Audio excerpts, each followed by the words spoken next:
We are going to dive in. We've got maybe, I think, one more person, but fuck it, they're late. I'll figure that out when they get. Yeah. Didn't you just come in fucking 15 minutes late? All right, guys. So, firstly, thanks so much for being here. This is the fourth round of these masterminds that we've done. We did the first one just over 2 months ago, and we kind of did 2 male intakes, 1 female one, and now we want to start to join them together.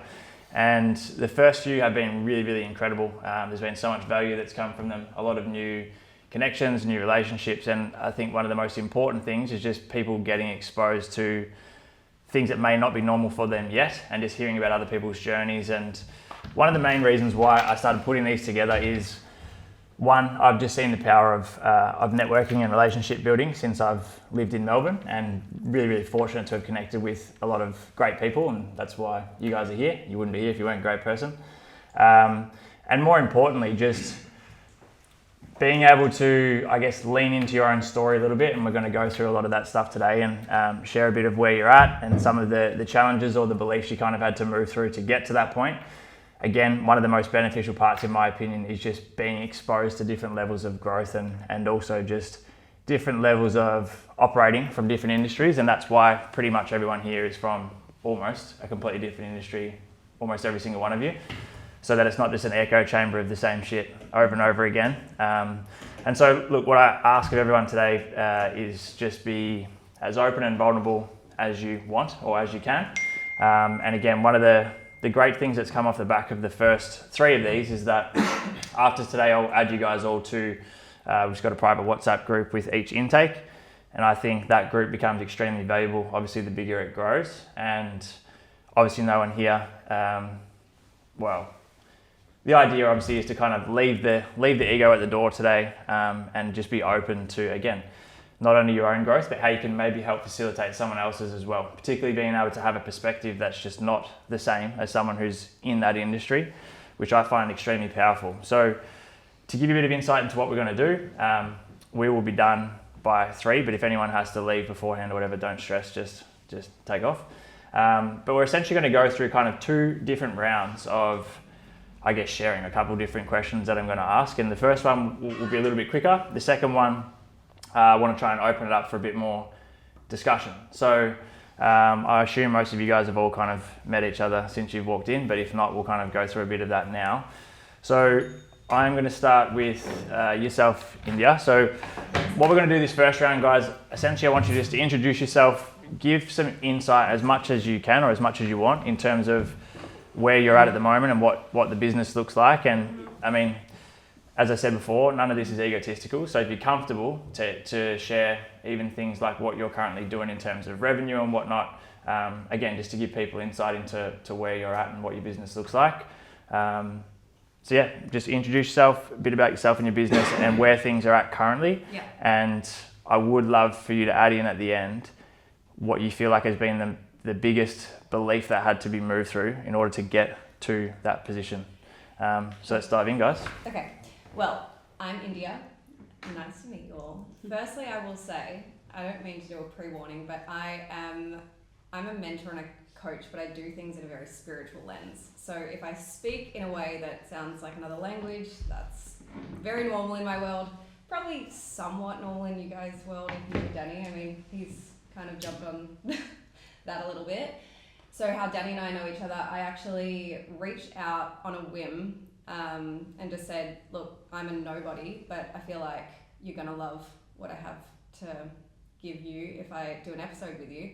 I didn't even have a following at this time, and he was like, yeah, come on, let's do it, which was terrifying.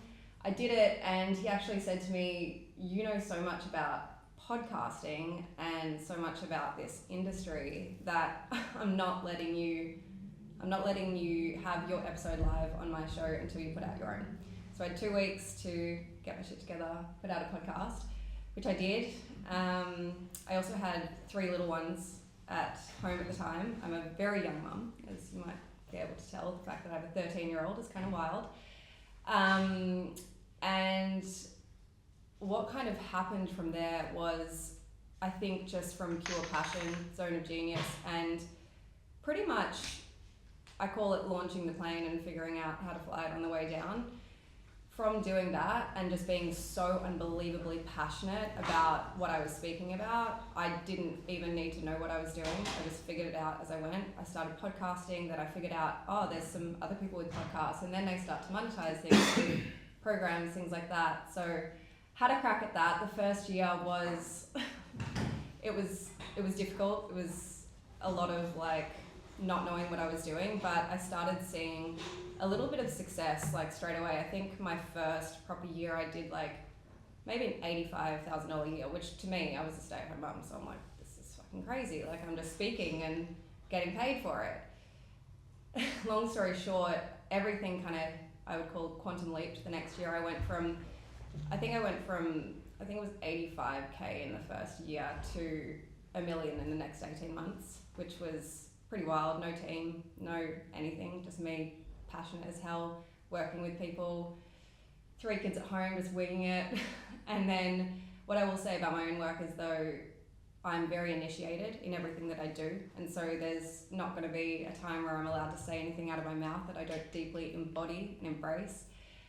And I feel like the first half of my business was very much about just going for it, putting myself out there, and then the second half I was very deeply initiated into my own work, and it was essentially the universe saying to me, look, if you're going to do what you say you're going to do and you're going to do this life and this dream and build this thing, you need to be so solid in what you teach that I'm going to push you to the absolute edge of essentially crumbling your whole world so you move in trust and faith through that period.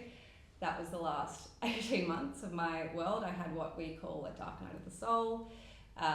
It sounds very woo-woo, it sounds very strange when you're in it. It's not very funny at all. It's pretty horrible, but it was also the greatest period of growth of my life because I got to do my own work and be embodied in what I believe, whilst my entire world looked the exact opposite of every one of those beliefs being true. And what that landed me in was the deepest level of knowingness and certainty of how this whole world works, of how our minds work, how our beliefs work, how energy works.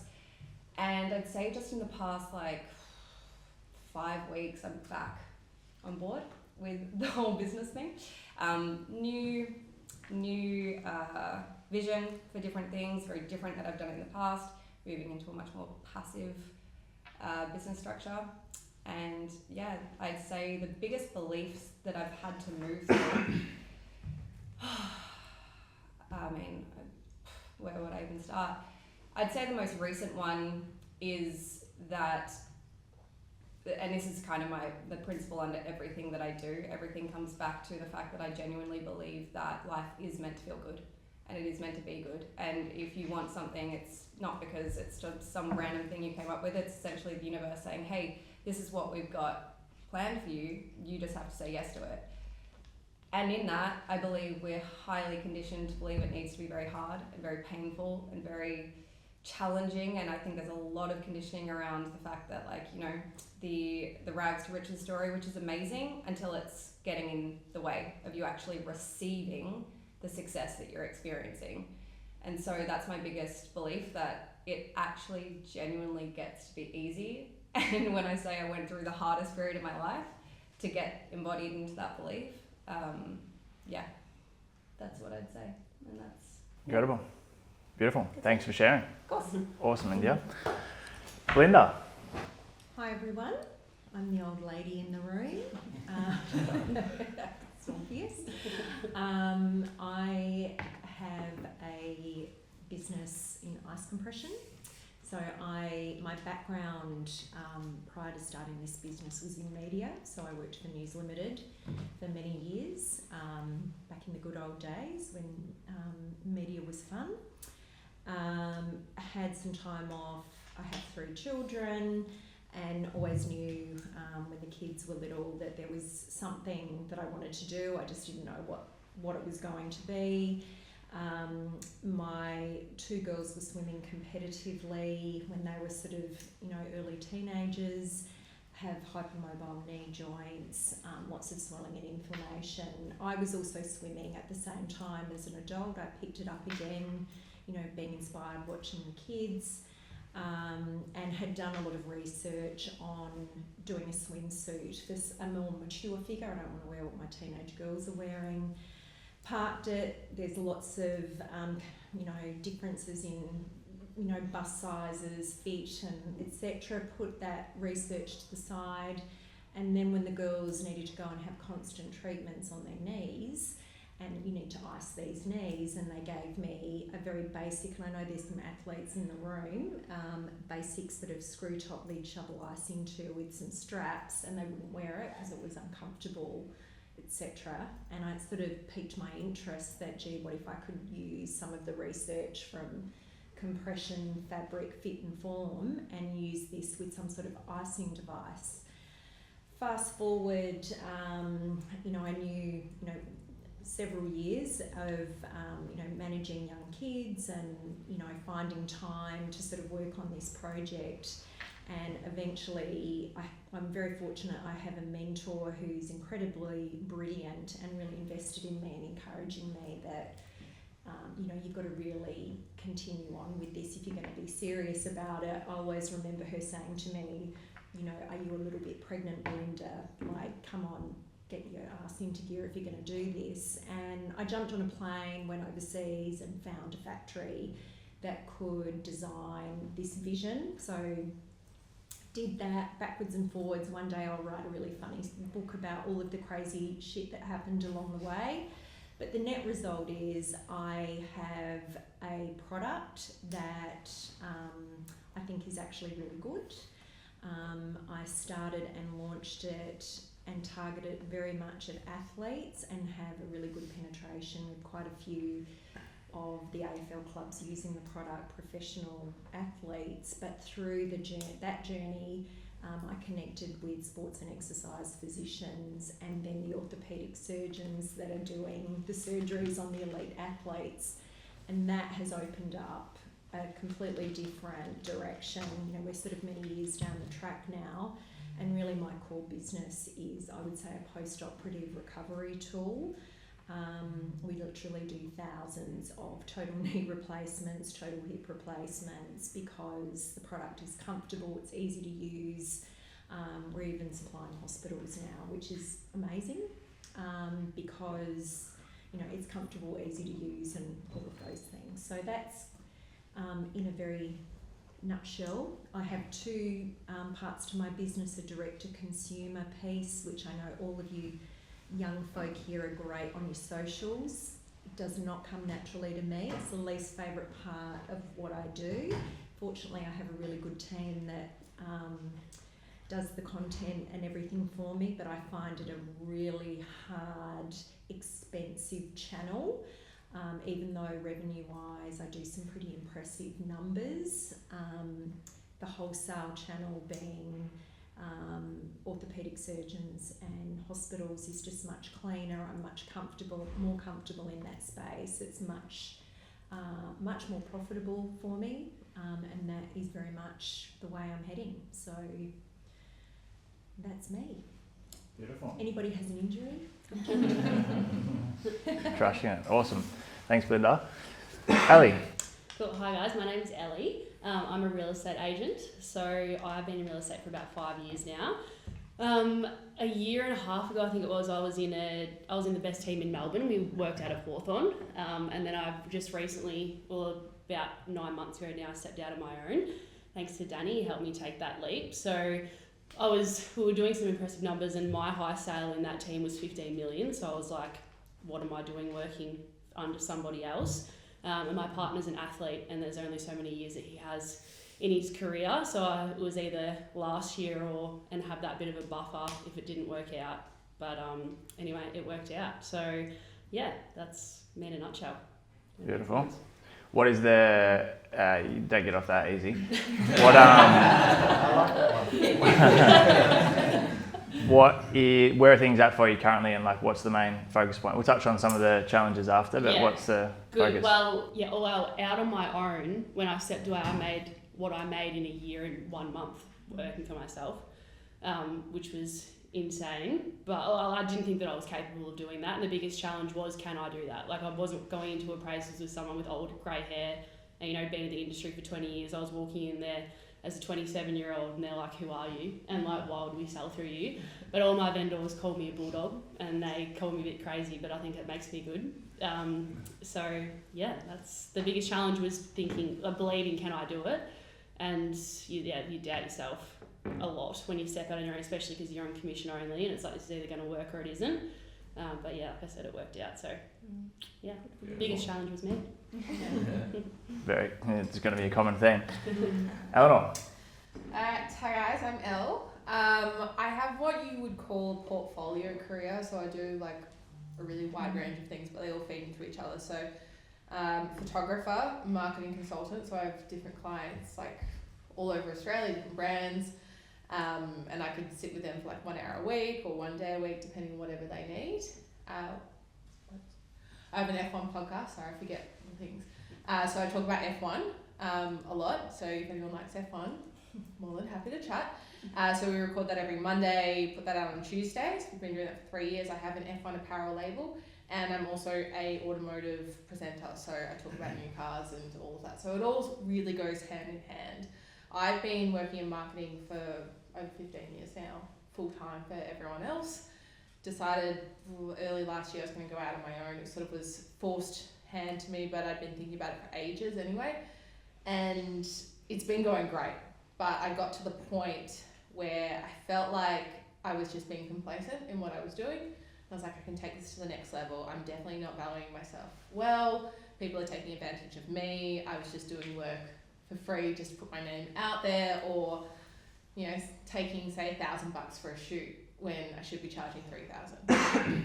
And I wasn't, you know, attracting the clients the right way that I should be. So got in touch with Danny, and it's been great already just to help with comparing myself to others and sort of seeing that belief of I don't need to compare, and that opportunity is there for me as well, and to value myself a lot better. And sort of since I've actually started putting that out there, even just in my own head, there's been a massive shift. You know, I messaged Danny the other day and I was like, you're doing some voodoo shit with me, because like I had clients say yes to me on figures that I'd never dreamed about, you know, putting forward to someone. I thought that, no, they'd say no to me right away. So it's, you know, seeing that uplift already, and just like, you know, when one door opens, other ones, sorry, no, when one door closes, other ones open, sorry. Yeah, it's been great. So that's me. Beautiful. Thanks for sharing, Al. Big man, Dice. Hey guys, I'm Dyson. I'm recently retired AFL player for Essendon for 14 years. Captained the club for 6 years. And yeah, that was my last year. And throughout the course of my career, I really didn't know what direction I wanted to go in post footy. Always had a passion for property.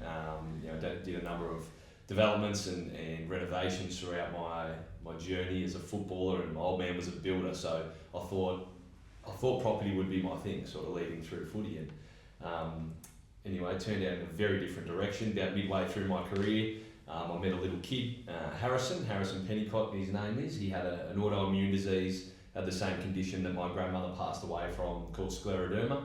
And meeting this kid, he was 5 years old at the time, and had this outlook on life that was genuinely inspirational. And you know, he'd had multiple fingers amputated, countless hours at Royal Children's Hospital, and just had this love for others and outlook on life that I had never seen before. So got me really curious to get to know this kid a lot more throughout the remainder of my career. And you know, it was 5, they gave him 2 years to live, so I thought, well, I'm going to try and, you know, suck as much as I can out of getting to know this kid and help him as much as I can. He was a mad little Bombers fan and I was his favourite player, so thought if I could help him as much as I could with whatever he had left in his life, that'd be amazing. And anyway, he's trucking on, he's 13 now, so he's punched through every life expectancy barrier that's in his way. And you know, over the last few years, my wife and I, we know the family really well now, and we thought, how can we try and impact this kid's life even further, and give him, you know, a real legacy and meaning in his life. And we came up with the concept of a clothing label, being H, a little play on his name. All the slogans, the graphics, the artwork's all his. So he designs all the kit, and the proceeds of sale help go back towards ticking off his bucket list items. So we launched it last September. and the support we had was crazy. We thought we'll use this as a little side hustle. I think the first week we did maybe 250 grand worth of sales, so it was just like, it just went nuts. And so we're coming up on nearly a year since launching, and I think we're building out to our 6th or 7th collection now, and we've just decided to go full time into the business, which wasn't the plan at all. So we're just having a good dig. We've honestly got no idea what we're doing. I reckon if we knew everything we've got to now, we probably wouldn't have started the damn thing. But it's just been so fun, and seeing H, man, when he sees someone else wearing the kit and how it lights him up has been incredible. We've just been so fortunate to have amazing connections throughout my career that have opened doors for him to meet NBA players. Loves his sport. We had a day with the F1 crew meeting Lewis Hamilton and Lando Norris, and we got him on Adrian Portelli's private jet, spent a day with Nick Kyrgios up in Sydney and boring around in his Lamborghini, and all these kind of experiences that have, semi my bucket list too, but at the same time, it's been amazing building this out with H, and also very, very fortunate to have a passion and purpose and mission behind the story for me post-career, because I know a lot of guys that can, really struggle, and I went through it myself after having a long footy career, the mental demands on that as well. So, I've been, super grateful for the relationship for Little H, man, and in this journey, building it out, it's been good fun. There you go, that's me. Incredible, brother. It's awesome. Crushing it. Reese. What's up? My name's Reese. I built an online coaching company, peaked in 2023 at like 4.8 mil. I had enough people then ask for a bunch of help, so it kind of made sense to start helping other people. In the process of helping other people, I decided I want to build a gym, and no one can come to it. It was just for me, my staff, and my friends, and that's now become the HQ of where I do all of the stuff that I do, which is mostly now just teaching service-based business owners how to scale. And we're just over 12 months into that, and it's got a 3.2 mil run rate at the moment. Biggest struggle at the moment is focus. Going through this transitionary process where previous business, as far as the online coaching model, I kind of got, said simply, I got the shit kicked out of me from a new mentor of mine who said, I quote, "You need to shoot the baby in the head and give up on the thing that's built you so far to move on to the thing that will grow you moving forward." You happy to share who this new mentor is? Hormozy.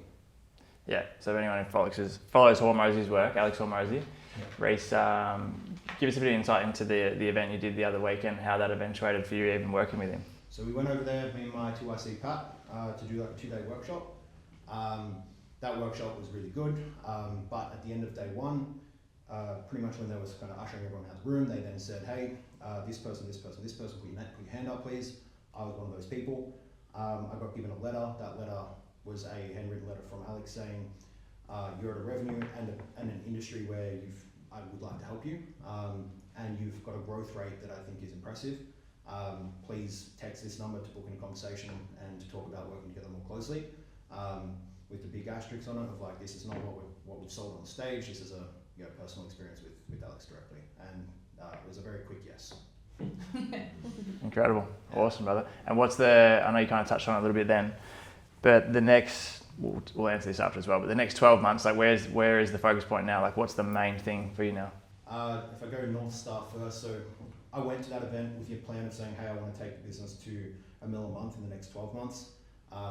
They laughed and they said, "Let's make it 30. So that's the plan. Is the now the North Star is just take the consulting and mentoring service to a 30 mil a year. In the process of doing that, I've had to pay out a bunch of redundancies for low performing staff that we couldn't just straight fire. We had to make them redundant and replace their role with AI for the first company, so we can prep that to take it to an exit way faster than expected. So I can be focused on the only point of growth, which is undeniable mentoring. Incredible, man. Thank you. Wizard. Jules. Hello everyone, I'm Jules, or Timu Tim.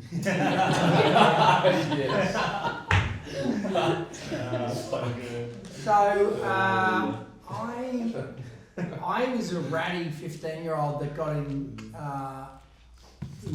touch in some way with a great footballer, Jim Steins, who ran the Reach Foundation. And he was putting together something pretty special. I was one of the first kids to get involved, and I just followed this poor guy around for a long time and learnt a lot from, you know, how he could command a room and, you know, how he could sort of unleash greatness in young people. He certainly did that for me. One of the common themes, you know, the power of a mentor. I sort of took it for granted at the time, but he invested in me, and I used to run workshops and ask young people, you know, if you knew you couldn't fail, what would you choose to do? And they'd flip it back onto me, and, you know, I started to set some pretty ambitious goals. One of those was to be the getaway reporter, which was a travel show, travelling around the globe in your 20s, getting paid millions of bucks, business class, doing cool shit you couldn't afford. It was pretty good for 10 years. And so I did some TV stuff, moved into radio, quite visual, and so when no one was really touching the social media platforms, you know, threw some energy into those and built sort of a big Facebook brand page. It was one of the most engaged in the country. And then I sort of thought there's an opportunity here around social that no one was really seeing. And so I started to consult and advise a lot of the bigger brands, because a lot of brands weren't even in Instagram and Facebook, etc. back then. And then, you know, I was making some money doing my own stuff. And then I thought, look, rather than dig for gold, maybe I'll start selling shovels, and created a marketing tech company that, look, it was fucking punchy trying to do it from Australia and go into a new industry with a whole new model. But raised some money. We've got 75 of us still around the globe. And I've got a CEO that runs that. I've stepped out of it onto the board this year. 11 years of that just cooked me, absolutely burnt me out. You know, I was of the belief all the way up to that, if you look after the little things, big things happen. I always knew around discomfort and just going for that extra bit. And, you know, I learnt the hard way that there's one thing better than, you know, being uncomfortable and growing, and that's being fucking comfortable. And, you know, I'd spent so much time in an activated state without balance and I'd override every message that the universe would send me until there was no choice, and my body just completely and utterly shut down. So mid last year I had a mental breakdown, and I was just catatonic on my couch for many months, which was really difficult because, you know, I'd always thought that I had infinite energy, and I don't. And so I now look at the second half of my life. I've restructured many things, but I have a very different approach to success, and I certainly see the cost to those. Jim Steins, you know, my mentor, he passed away at my age now. 26 tumours took him to the ground, and I spent the last 3 years with him filming a documentary, actually, which is really beautiful, but just on his battle. And he was fucking such a smart, intuitive and enlightened human. But I heard all of his deathbed regrets, and they were pretty poignant. And so I sit between wanting to achieve and be ambitious and not, very simply. So even as we discuss these things here, I hear myself, you know, my 20s and 30s. And I now have to figure out, like, what is making the most of this life look like. So I too love serving others, and, you know, like the Reach stuff, which, you know, I did for 15 years with teenagers. I sort of see adults struggling more than ever, and I think there's something missing between sort of expensive and hard to get into therapist and going for a walk with your friend. And so I sort of feel these things, whilst in a business context, is super valuable for that. But there's a third state that's missing, and so I'm probably going to revert and try to create that. I've just got to figure out how I can be productive without redlining, because all of my achievements have come from sort of giving it everything and sacrificing plenty. So I'm trying to reprogram, so that I can have great impact without the Fuck yeah. Thanks, Jules. Awesome. Tim. Thanks for sharing, mate. Nothing Hey, but nice to meet you all. I'm Tim. So first time coming to this. Thanks for having me, Denny. So a bit of a different background. So I'm more through the last 12 years or 13 years. I was in the beauty industry at L'Oreal, so FMCG, and as they say, sort of got my corporate PhD in that world and learned everything that you can be in a big business. And that was an incredible journey. Multiple brands throughout ANZ that we got to work on, multiple retailers and partnerships, and I really loved that space. But I knew personally that I always wanted to do something more. Like corporate was fantastic, I learnt lots, but I knew there was a ceiling. As I was speaking about it before, there's a clear ceiling on how you can really get that bigger growth. You know, it's corporate in the sense that it's comfortable on a wage, you get your bonuses, you get the nice travel, it's always there, there's always someone else to lean on in your team.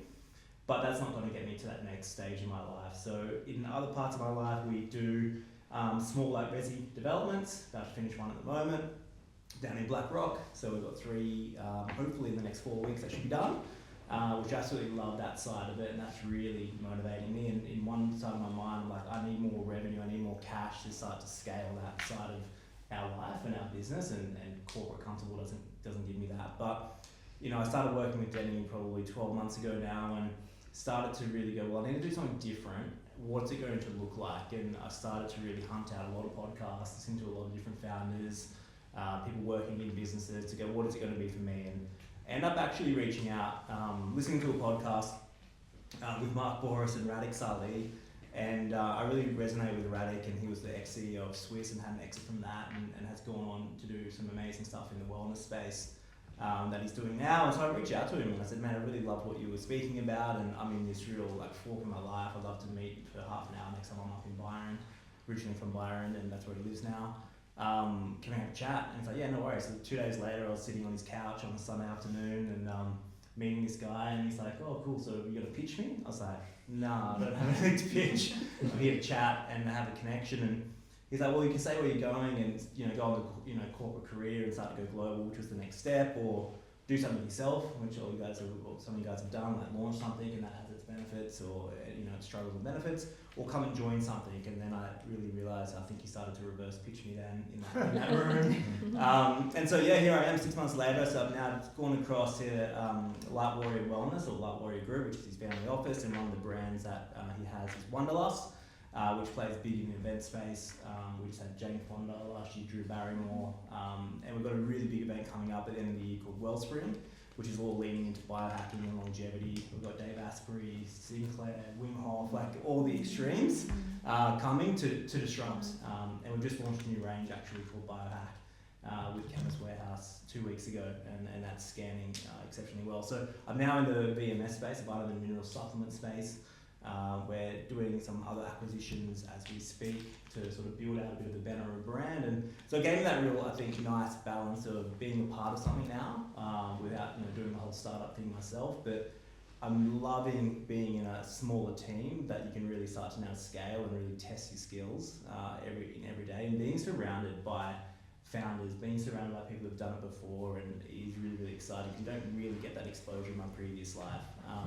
So that's what I'm really loving, and now I'm just trying to find that, you know, we just had this big, you know, couple of day retreat around, you know, now is the next, you know, 5-year sort of journey for this business. That's what I'm really excited for.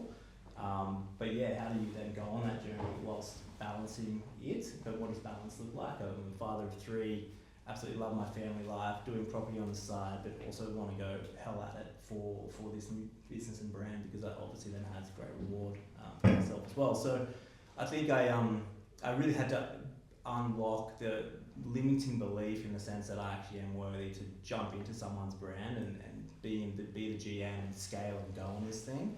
And it's okay to get out of that corporate comfortable once you've sort of been there. It's easy to stay on that wheel and stick around too long. But yeah, so here I am, and super pumped. It's been amazing. A big journey ahead. Awesome. Thanks for sharing, Tim. Love it, mate. Kylie. Hey everyone, my name is Kylie. I guess from a very young age, I have always tied my self-worth to success. So whatever I did, I would go in 100%, whether it be grades, sport. I really loved sport growing up, and I was sort of competing at a high level in just about every sport until mum and dad sat me down and said, you need to choose one because we're sick of bloody driving you everywhere.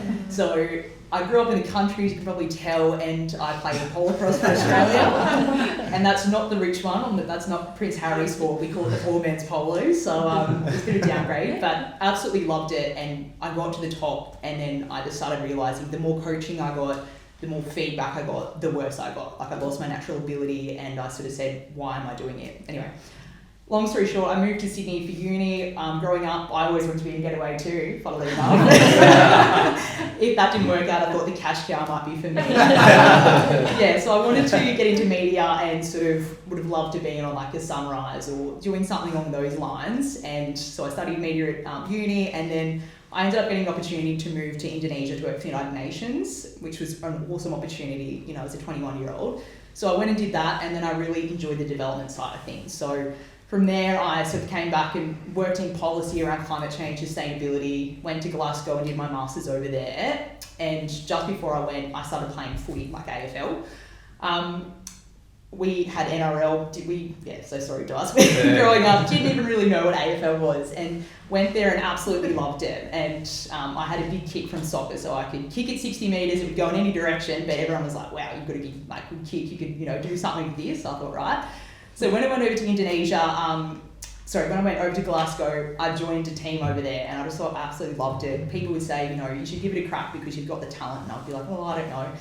Anyway, I decided to give it a full crack and moved to Darwin to play in their off-season, and yeah, went well. We won a premiership, and I was like, right, I'm going to lock in, I'm going to move to Melbourne and give it everything. So I did that, I locked in hard, and I absolutely burnt myself out and had a pretty low year, to be honest with you. I just attached my whole self-worth to becoming an AFLW player, and yeah, it was just a pretty detrimental state.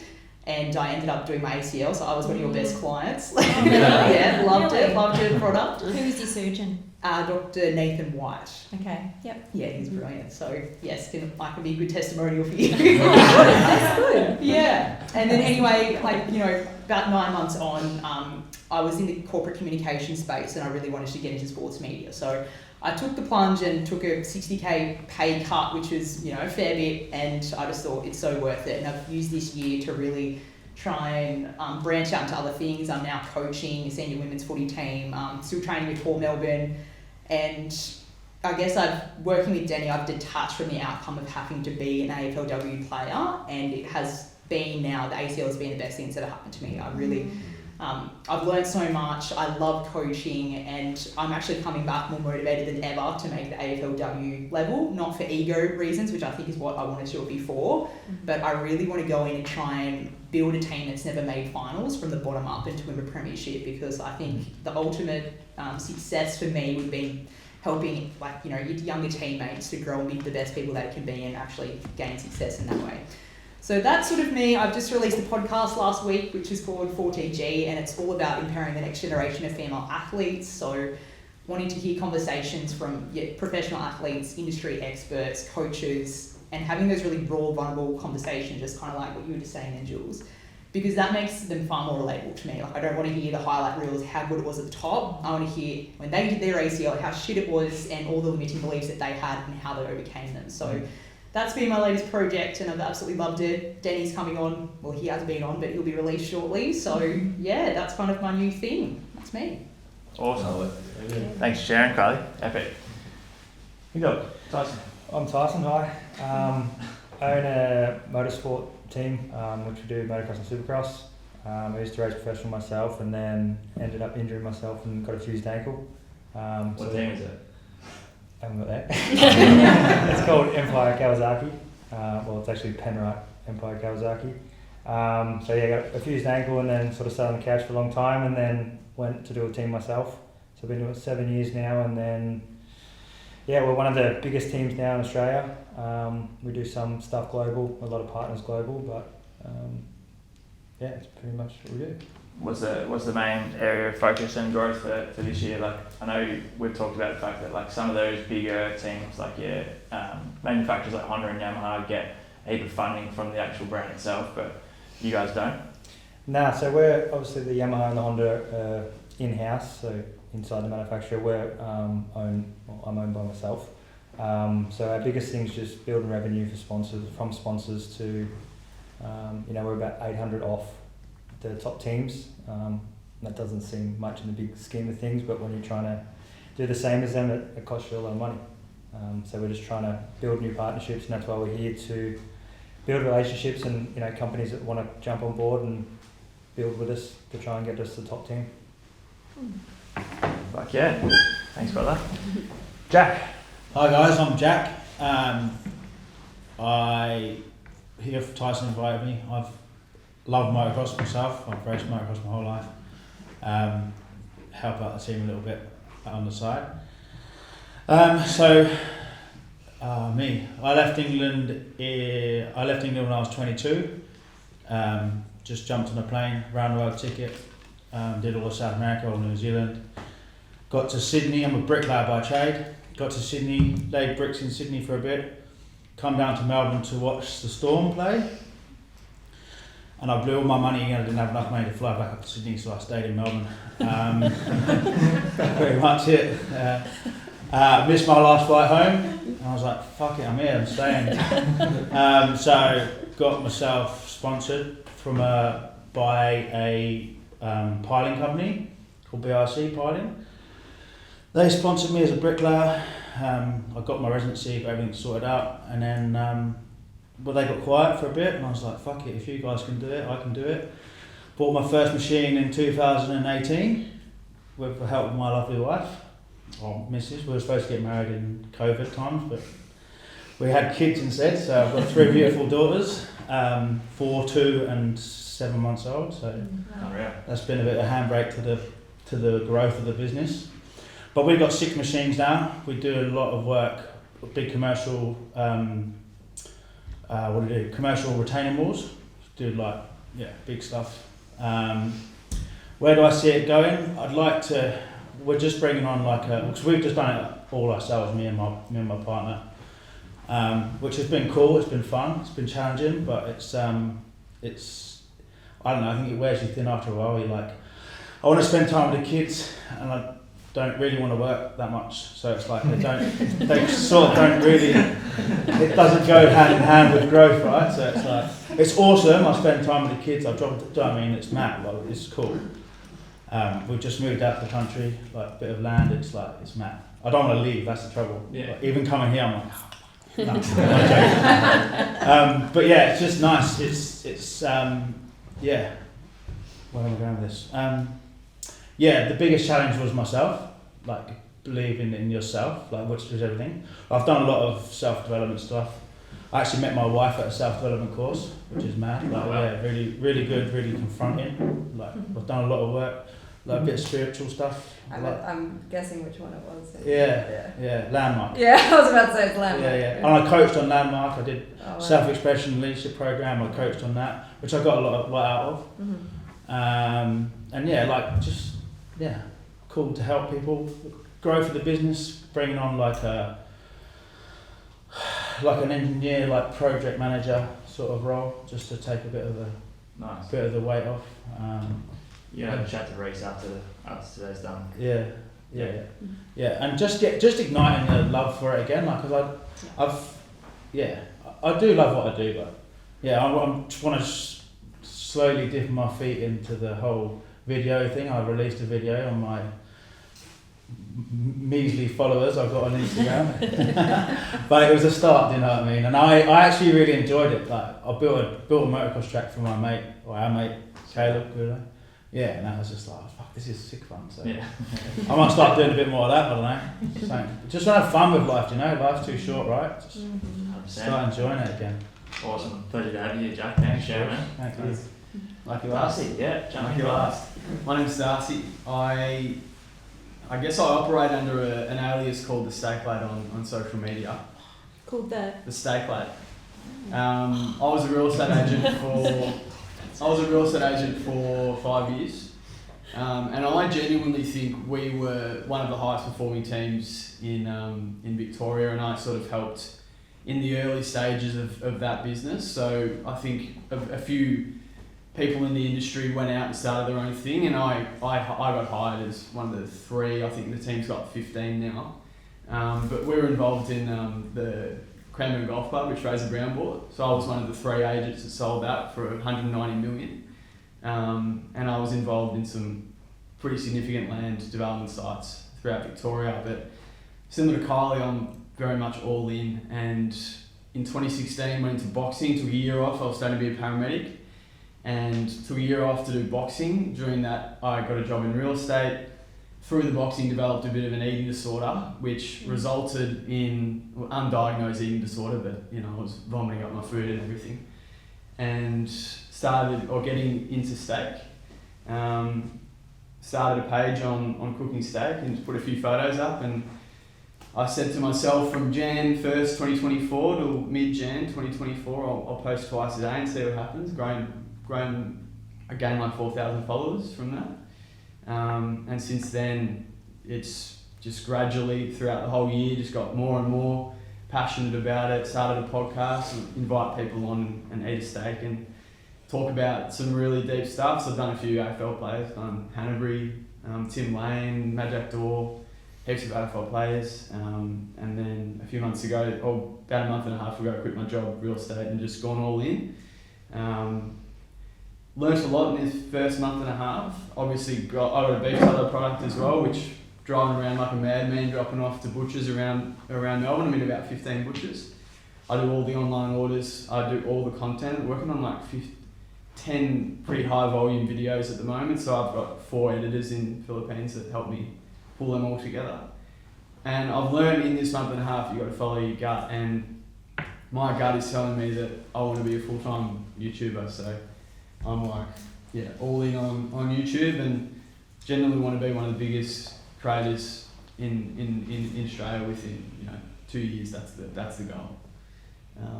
This tallow is a bit of fun. I don't really know the metrics. If you ask me how much money I'm making each one, I have no idea.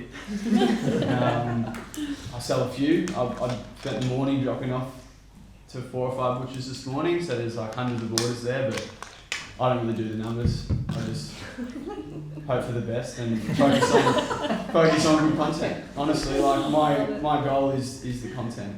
So like now I'm working with guys in Bangladesh with thumbnails and everything, and I've done some crazy stuff with like I used to do all this stuff where I'd door knock strangers and cook steak for them. So like, I went around to Toorak and was knocking on people's doors, and they thought I was crazy. It was good content. I don't know, there was one that sold 150. How many people said yes in Toorak? Not many. There was a property that sold for 150 million, and it was owned The Myers by house. The Meyer. The Myers. Yeah. I knocked on both the doors. That was the first one. I was walking past, we parked it, and I was like, we'll walk down and St. Lancel, I think it was. And It's lucky they didn't shoot you. it was pretty scary. And I did one in Richmond.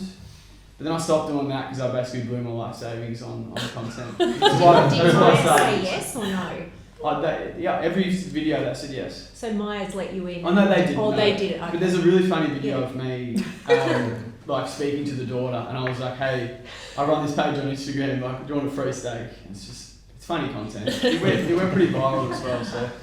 But my passion is that I've done some stuff with homeless people, so I really like the podcast. So I've done 75 on my own without any help, and I did a period, about 4-month period, where I did 2 a week.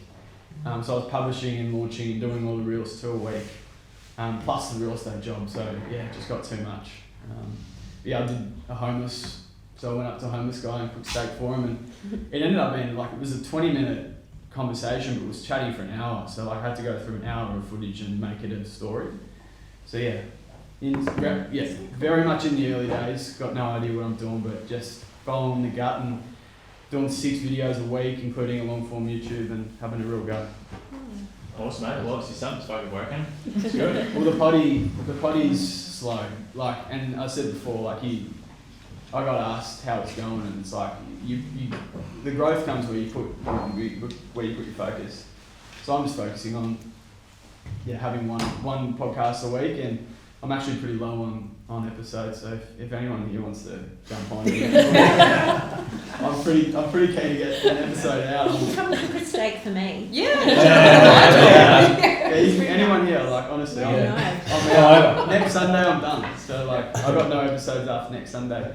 But in the past, like I would, you know, if I got to a point where I'm at this level now where I don't have anything for the week after, I would call. That's what I actually called Dice at the fun. It's my bad, brother. I've got to get back to that. Come on next week. I called Janine Ellis.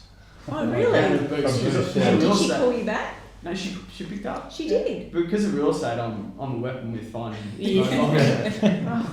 So yeah, I text Marty Fox. I'm sad he didn't rock up today, but yeah, cold called a handful of people to try and get them on the show. But I don't. Historically, I would have gone through. I've actually got a note of Who's the most surprising person that you reached out to that actually said yes?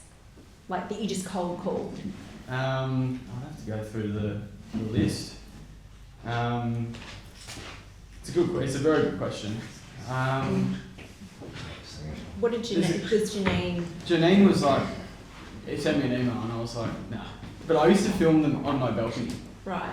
And it was like low production. Yeah. But I've made really good friends with the people that I've cold called. Yeah. I honestly don't do it as much anymore because there is, I think I learned a lot from Danny in the sense that, you know, I'm at the point now where there's probably not one person in Melbourne that wouldn't know a guest that I've interviewed before. Yeah. So like if I need a person, I just go on their Instagram and I'll message them and say, hey, do you know this person? Would you? Yeah. But I've been really hammering on the content, so I haven't put as much time into the potties, but I love them. What's your dialogue when you cold call someone and ask if they want a steak? Like, how do you not lose them? I'm the vegetarian. Like I said, I haven't done it as much in the past because it's so easy to just get a referral to someone. Yeah.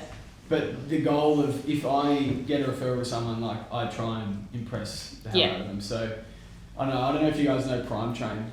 Yeah. I had him on my show and I was like, he's done a moving podcast before, how can I do it differently? So I said, mate, is there something you haven't spoken about before that you would want to touch on? And he goes, yeah, my best friend passed away in a car accident. I've never spoken about it before. So I typed in his name on Google, his friend's name and his name on Google, and I found his friend's Facebook page. And I went right down to the bottom and there was a message to him that he basically had written to him when he was 18 to Prime Train, or Tom. Mm. And I found that message and it was a deep message about how much he meant to him as a friend.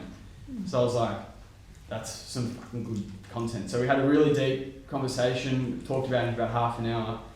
And then at the end of it, I read out that passage to him. And stuff like that sticks with you for a long time. But I actually left the 2 minutes after we stopped talking, after it was done, I left that in the podcast. And it's like powerful stuff. Yeah, it's one of my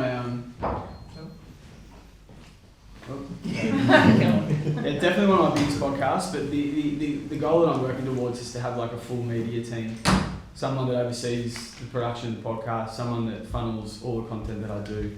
But I'm just, like I said, probably 2 years away, 3 years away from that even happening. But yeah, if I get someone on helping me now, I think it would help a lot. But have you approached any unis? Nah. I was saying before, like I'm up at 7 till 11, 12. I've been doing that for a month and a half every day, and probably need to put a day into that sort of stuff, like actually trying to. If you go and approach a uni or local high school, that's how we got our first media team. We just went and approached their media teacher. Yeah. They said we'll do a paid stipend for 3 of your best media students. Yeah. It was like an internship. And they were super happy to do it, and like they were way better than anyone else we ever hired because they spent all their time on fucking phones, cameras, and so on. They were stoked to get a pretty low rate for a 60-day stipend, but then the one that was the best was the person who said, "Cool, come on full time." I definitely want that. You'd be able to essentially at that rate, like if we just come down to brass tacks on it. When they're so young, their reward rate is lower. Their expectations of the world is also lower, and they're not coming in with an ego of like, I want to be paid here when my skill set is here. They want to grow with you. We did that for like 3 years. It went really, really well. Yeah, I'm keen for that. Nice. Yeah. Beautiful. Thanks for sharing, brother. So, guys, we are essentially now just going to go around again, right? And for those of you who don't, I think you all know Danielle, but this is my beautiful fiancée, Danielle. She's the one who's organised and set up all this stuff, so thank you. Yes, hands up.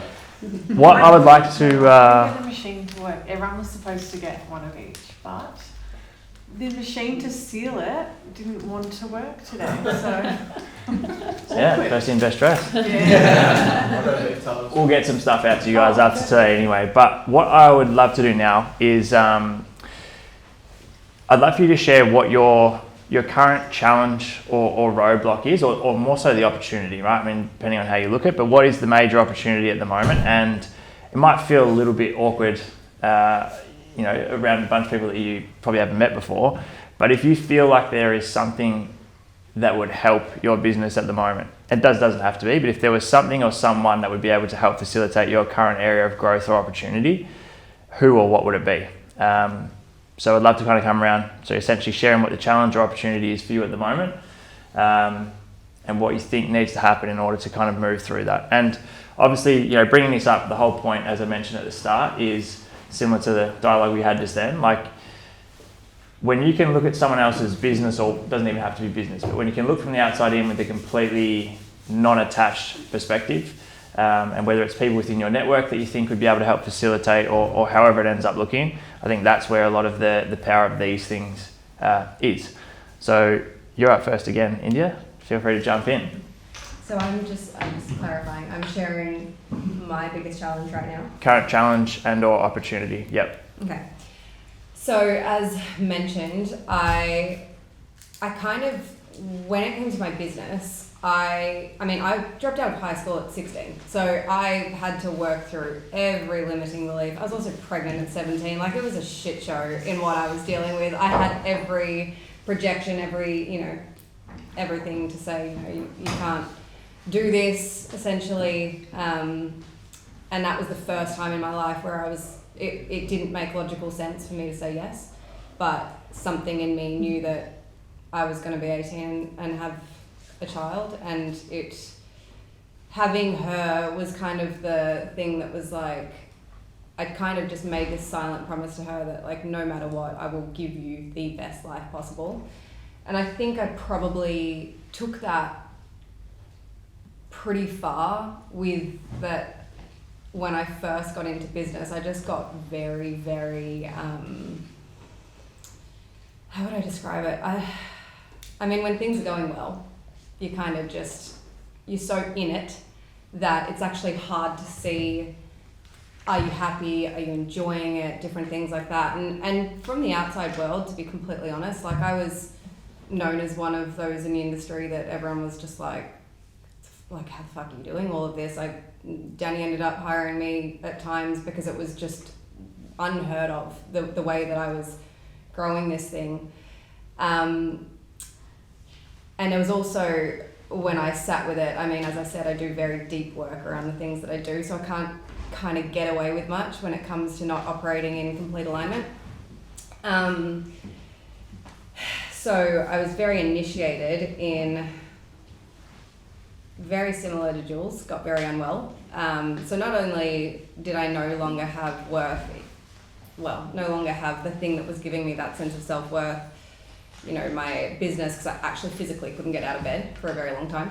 Couldn't parent my children, couldn't put on a piece of toast. So I've gone from this person who is, absolutely killing it, who people hire to be the person that makes their life work, to everything sort of not working in my life.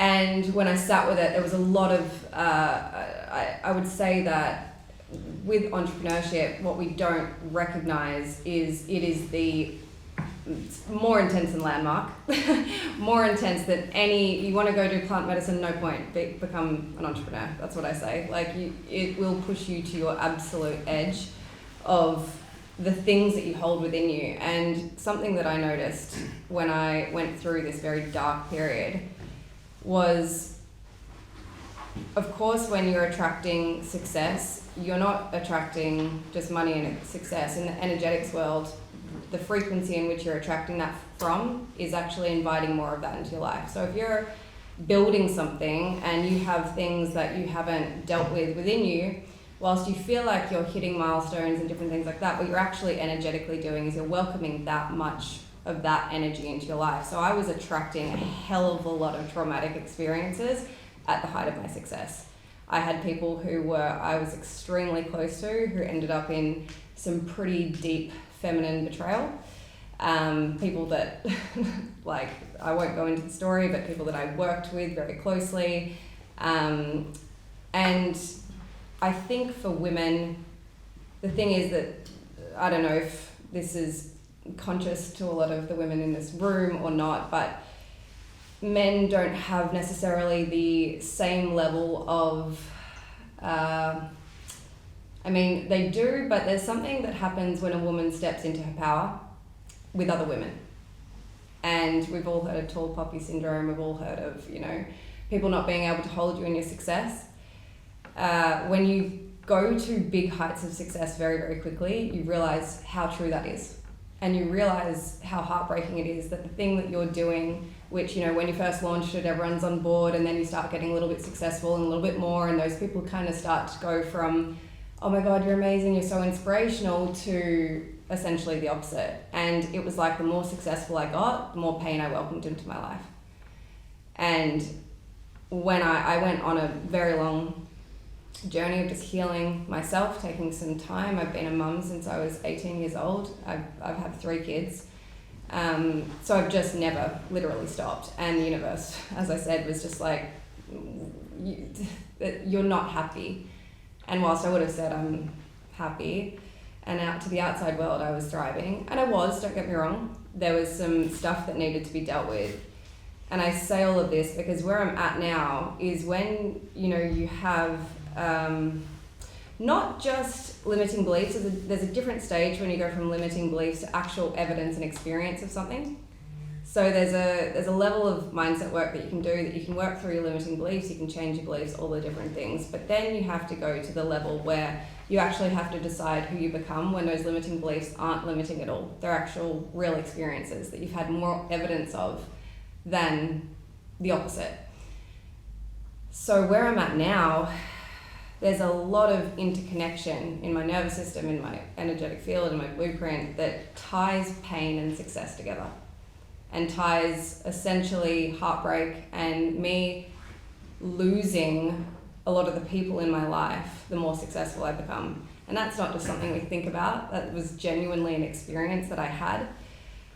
And I'm not saying this because I'm like lost in it. I've very much got clarity of the fact that, you know, I've done enough work now to realize that because I've healed so many different parts of myself, that stuff has actually started to dissolve. However, in saying that, there's always the biggest thing that I've always had to work with is it is not a fear of being not enough. That's actually, I believe, and it's definitely my clients' experience, that's actually our most comfortable state, to say we're not enough. It's actually where we thrive. It's actually, like, we all want to change that belief. It's actually, I call bullshit on it, because our actual biggest fear is being too much.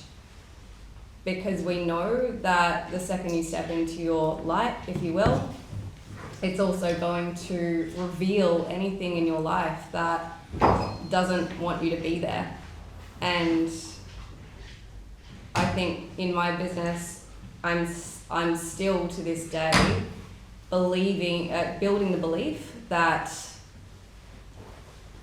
work can exist without pain, and work can exist with deep connection and without self-abandonment and without people abandoning you as well.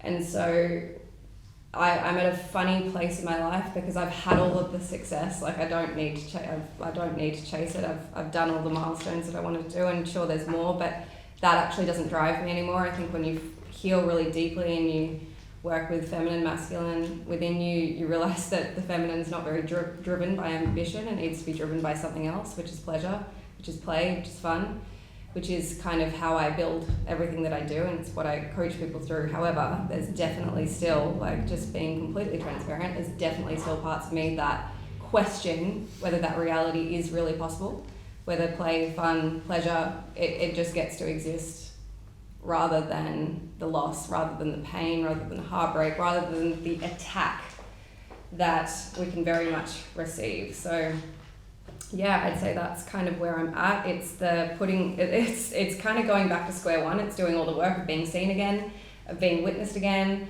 of putting yourself out there, of actually giving yourself permission to say, yeah, this is really fucking valuable and it's important that I do this work and it's important that I get out of my own way.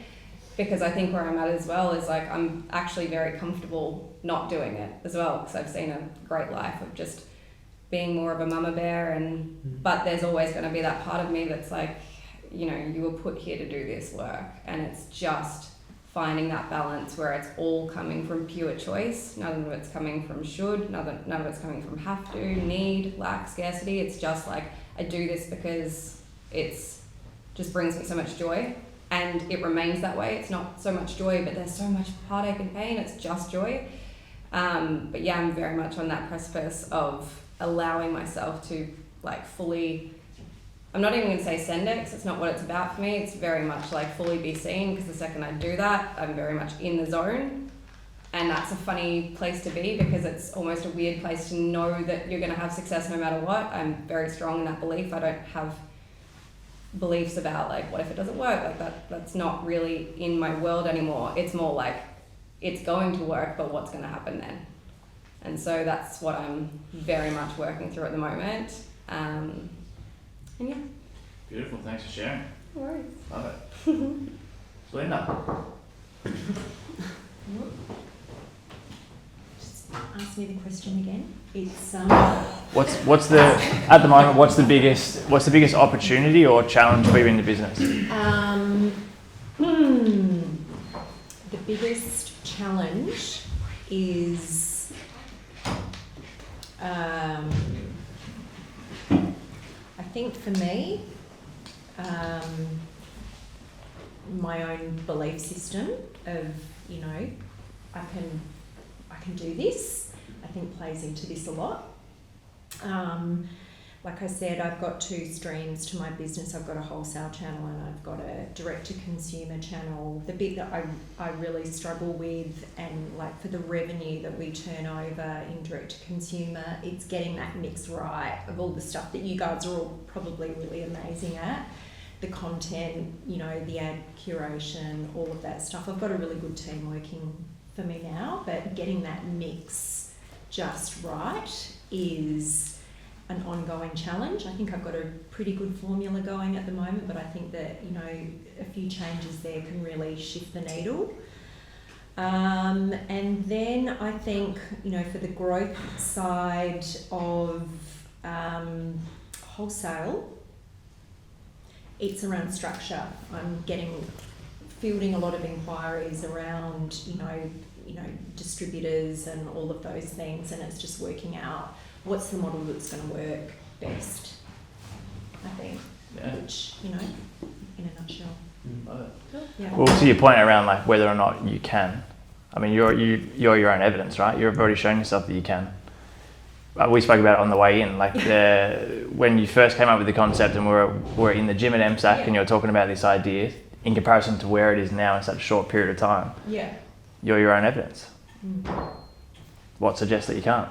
No, I know. It's just, you know, I think probably all of us at some point have that imposter syndrome of like, I find myself in a room, I was in a conference last week with, it was the International Osteotomy Masters, riveting. But I'm in, you know, with these orthopaedic surgeons, you know, and they'll ask my opinion on recovery, and I think, how did I get here? I'm not a doctor, I'm not a physio, I have no medical training. Yeah, experience. But it's you know, so you know, it is. I have little pinch me moments where I think it's pretty cool, you know. You have more of them.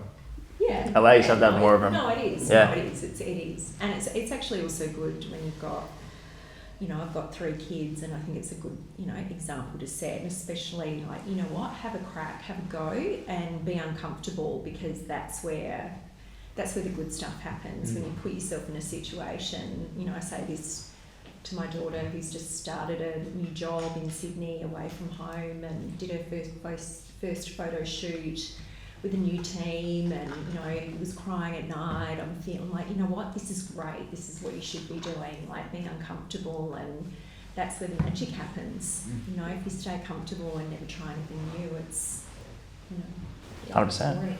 So Absolutely. Awesome. Hmm. Thanks, Belinda. Cool. Ellie.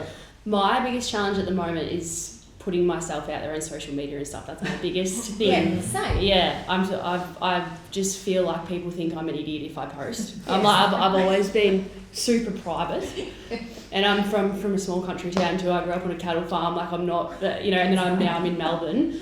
I probably don't look like I'm from a cattle farm, but I was.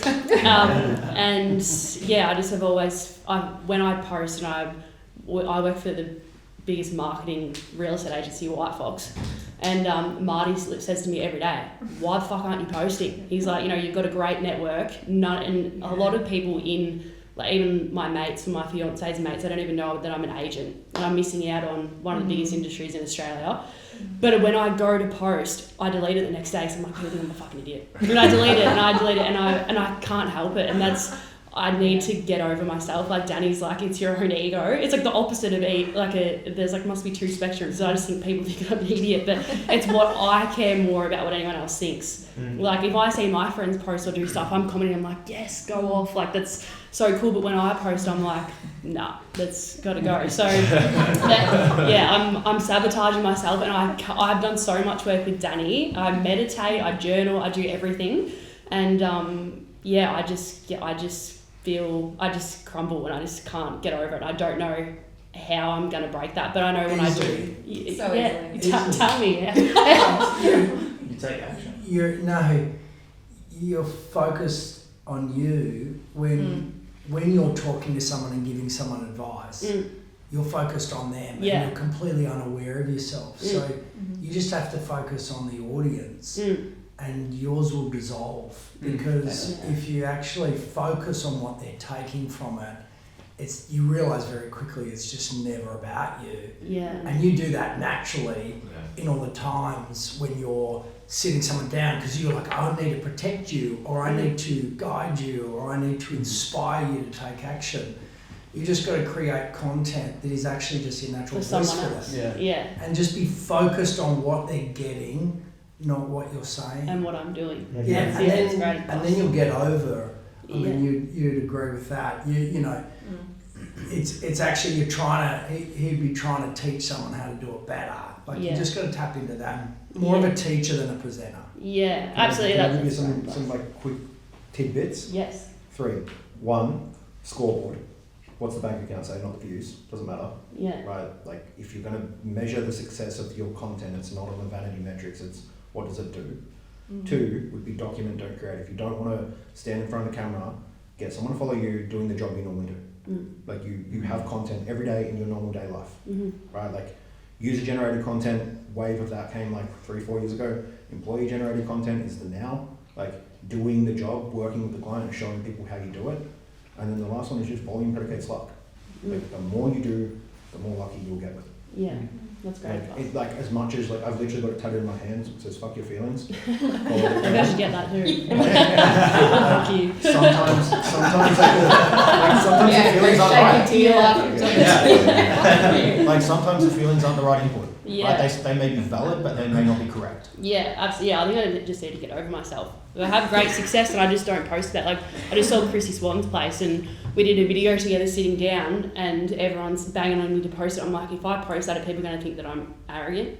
Sitting there telling people how I It's too much. See, it's not enough. It's I'm too much. It's too much thing. And I have to add, because I think this is my biggest thing as well. Like, as I said, a lot of women's fears are not being not enough. It's actually being too much. It's scared of being judged. Yeah, what you said before. Yeah, it's scared of being judged. You're not scared of people saying, oh, that's stupid, like, what are you doing? It's actually the attention that's on you for the first time. It's actually you owning who you are. The thing that I found about content, which is the best thing ever, is I actually, whilst I absolutely agree with what Jules said, that you're doing it for other people, like they're getting value from it. The other thing is, when you actually fall in love with it yourself and you see that it adds to your life and you see that it's a form of self-expression that you can't do in any other channel, you actually start to see it as gift. Because there's parts of me that I can only express when I'm using social media. And that's the thing that people don't realise. Yes, social media can be very toxic, But for a lot of people who, you know, maybe didn't do well at school, things like that, we are meant to be, and this is, I'm just going to say it, I'm not even going to, you guys can feel weird about this, but I genuinely believe we are meant to be paid the most amount of money for being the most me that we are. Like the most you that you are, essentially. The more authentic you are, the more you're going to be paid. When you realize that content is a form of play and it's fun, and you're like, hang on a minute, like this isn't something that I have to do. This is something that I get to do because I'm like, where else? Like I have a job. I'm not sitting in an office that someone's like, what do you have to do? It's like I actually get to have a creative outlet. You might have a creative side in you that you don't get to express through the business. It's like, this is fun. Like you kind of play with the part of you that actually likes taking up space, likes holding the floor, likes having the attention on you, because we're taught, especially as women, don't play small, be quiet, sit in the corner. You just go over there. You don't be loud. You don't do, you know. But what do we do as kids? We do fashion parades for our parents and all the different things because we want the attention on us. We want to be seen. We want to be heard. When you actually realize and meet that part of yourself and just accept it and be like, that's what's making it so hard. There's a part of me that wants to actually do this, and I need to accept that part of me because now she's making all this noise in my head like, I want to do this. Bullshit. I would call you out and say, you really do want to fucking post. You want to like send it and have so much fun, and I'd say you want to do really well with it and do big with it, but you've got to see that part of you and be like, oh, I was rejecting that part of me, and own it. That's for me as a woman, that's the big thing. That's great advice. Thanks, guys. That's great. I can kind of second that in terms of being too much and like as a female copying it. Yeah. I grew up in a political family and everyone, especially as soon as I hit age 18, was like, oh, you're just XYZ's daughter. For context, my dad used to be Premier of Victoria. This is like a billion years ago before anyone actually knew what a Premier was. I remember. Unfortunately, so do I. And everyone always sort of shut me down and was like, you can't do that because you're his daughter, or you're just getting that because you're his daughter. To the point I was working at Sukin Skincare for a long time, and my manager, who I reached out to one day, and I said, hey, I really need some help. I'm like struggling with some work, and she just said, and I was trying to grow the podcast at the same time on the side, and I also was doing my photography. I've always said yes to things because I loved branching out and sort of trying to explore who I was as well, and trying to separate myself from being someone's daughter and create my own mark on my own life. And she said to me, why are you trying to do so much and prove a point? Like, why do you just, you know, is it because of who your dad is? And I was like, I've come to you for help. Yeah. And she just literally got into my biggest fear and was like, just clutching at it. I remember sitting in that office and I was just bawling my eyes out. So I was like, why would you say that? Like, that's just like an awful thing to say to anyone else. And she was the sort of manager that would want to squash you down as well. She didn't like seeing other females do better than her. And it was an awful experience. And anyway, long story short, I quit. I did actually come into the office for 2 months. I just worked from home, and then HR were like, hey, you can't actually do that. I was like, well, fuck you, then I quit. So I didn't want to work with her. But from that, having that challenge, it brought so much growth on me to then go, I want to do what I want to do. And that's a lot of different things, which is something that I'm also trying to work out. I don't need to be probably doing 6 different disciplines, but I love it all. It means so much to me.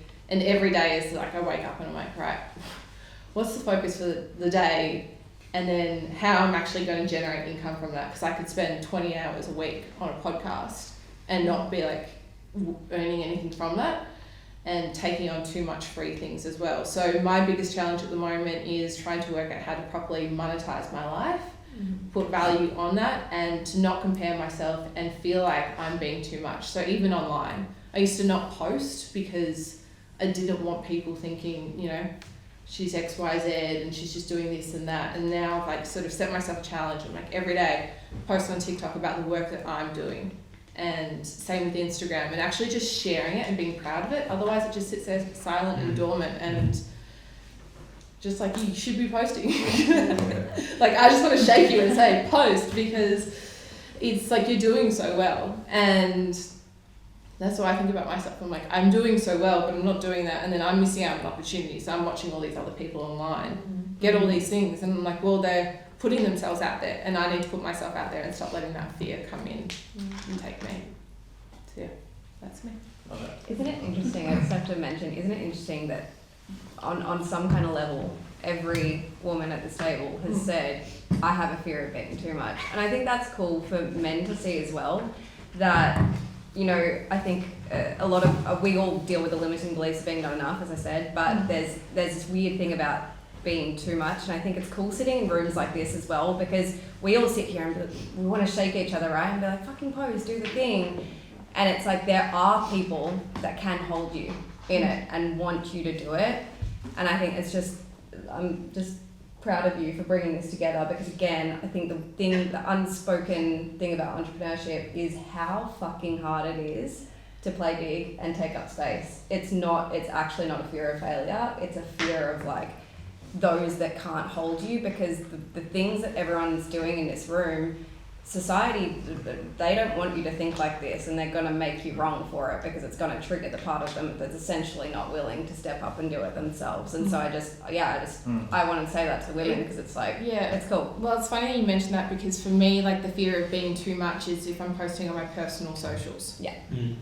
But when I'm posting on my F1 podcast stuff in a very male dominant area, I love to make lemonade out of lemon. Totally. Like, I cop so much hate. I get death threats every day. I cop so much abuse just being a female in the sport. Telling Kay before, I started copying it from females. Yeah. Like, one chick messaged this morning and she was like, "You're bringing down the sport." And I was like, I went onto her profile and I was like, "Oh yeah, you're doing so much?" Like, So exposing my haters trend.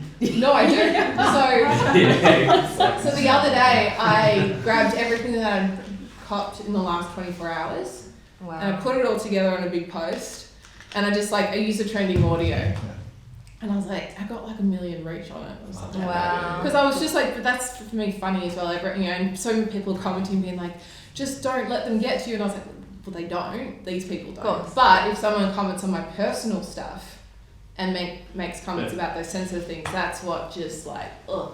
I think the thing, and this is what I would say to both of you too, and I probably said it to both of you in calls, the fear of like, even the fear of someone having an opinion or whatever, you're 100% right. People will not like it, and people will judge it, but that is just the reflection of their internal state or their own insecurities or their limiting beliefs. Like, you're bringing out the thing in them that they know that they haven't addressed within themselves. And so to your point, like the business content, it's because it's not like a personal attack, but neither is your personal content, because it's not about you, it's about them.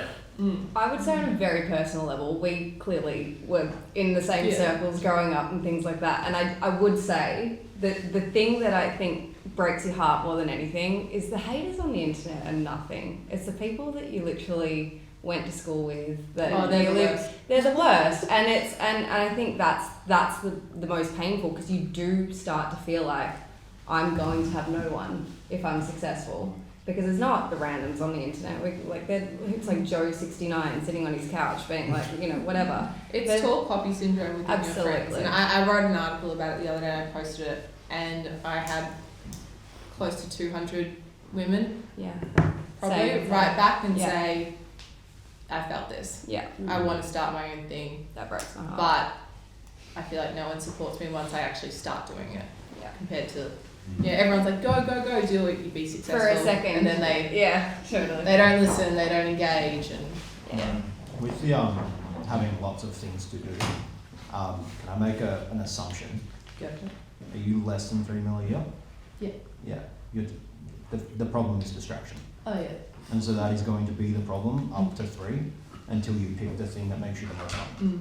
So if the goal is money, like fine, there's going to be self-fulfilling stuff, and there's going to be like objective fulfillment as far as like, if your goal is cash and like profit, you need to pick. And like how you pick is percentage. Pick what? Pick the I path. don't pick one. Pick I the want thing. it, but it's like for me, and that is a challenge for me.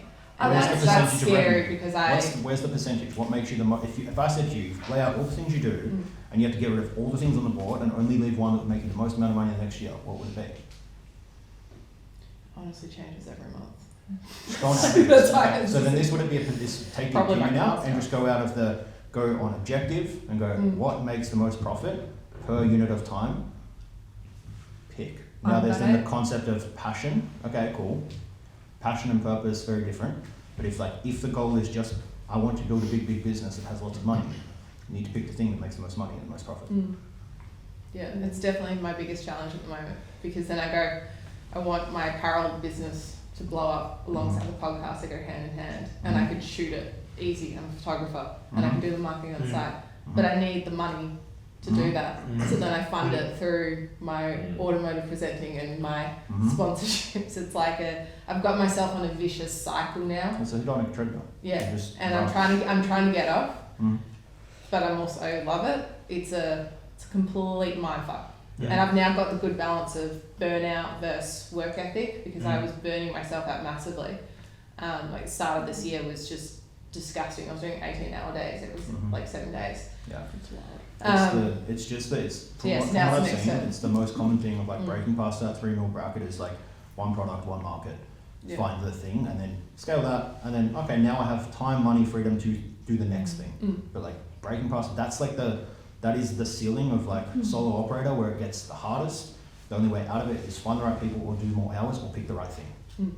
Like If that's your objective. yeah, I was that's just correct. about to say, Yeah. I know I keep going from a women's perspective, but again, I do this all day, every day. So it's a feminine, masculine, very different. Obviously, Reese, you're a fucking weapon at like just masculine business, like cash. That's the goal. Yeah, so the growth is a choice. Right? Absolutely. But I'd say there's 2 factors. One, you're very likely a manifesting generator in human design. I don't know if you know what that is, but there's a few different profile types. If you are, which I'm assuming you are, I can tell by your energy that you are, you're multi-passionate. You're never going to be able to focus on one thing. It will bore the hell out of you. You'll lose momentum because it's very strange that sometimes when you pour into the thing that's bringing you a lot of joy, passion, aliveness, what actually happens is like a very deep channel of magnetism will come on in something else.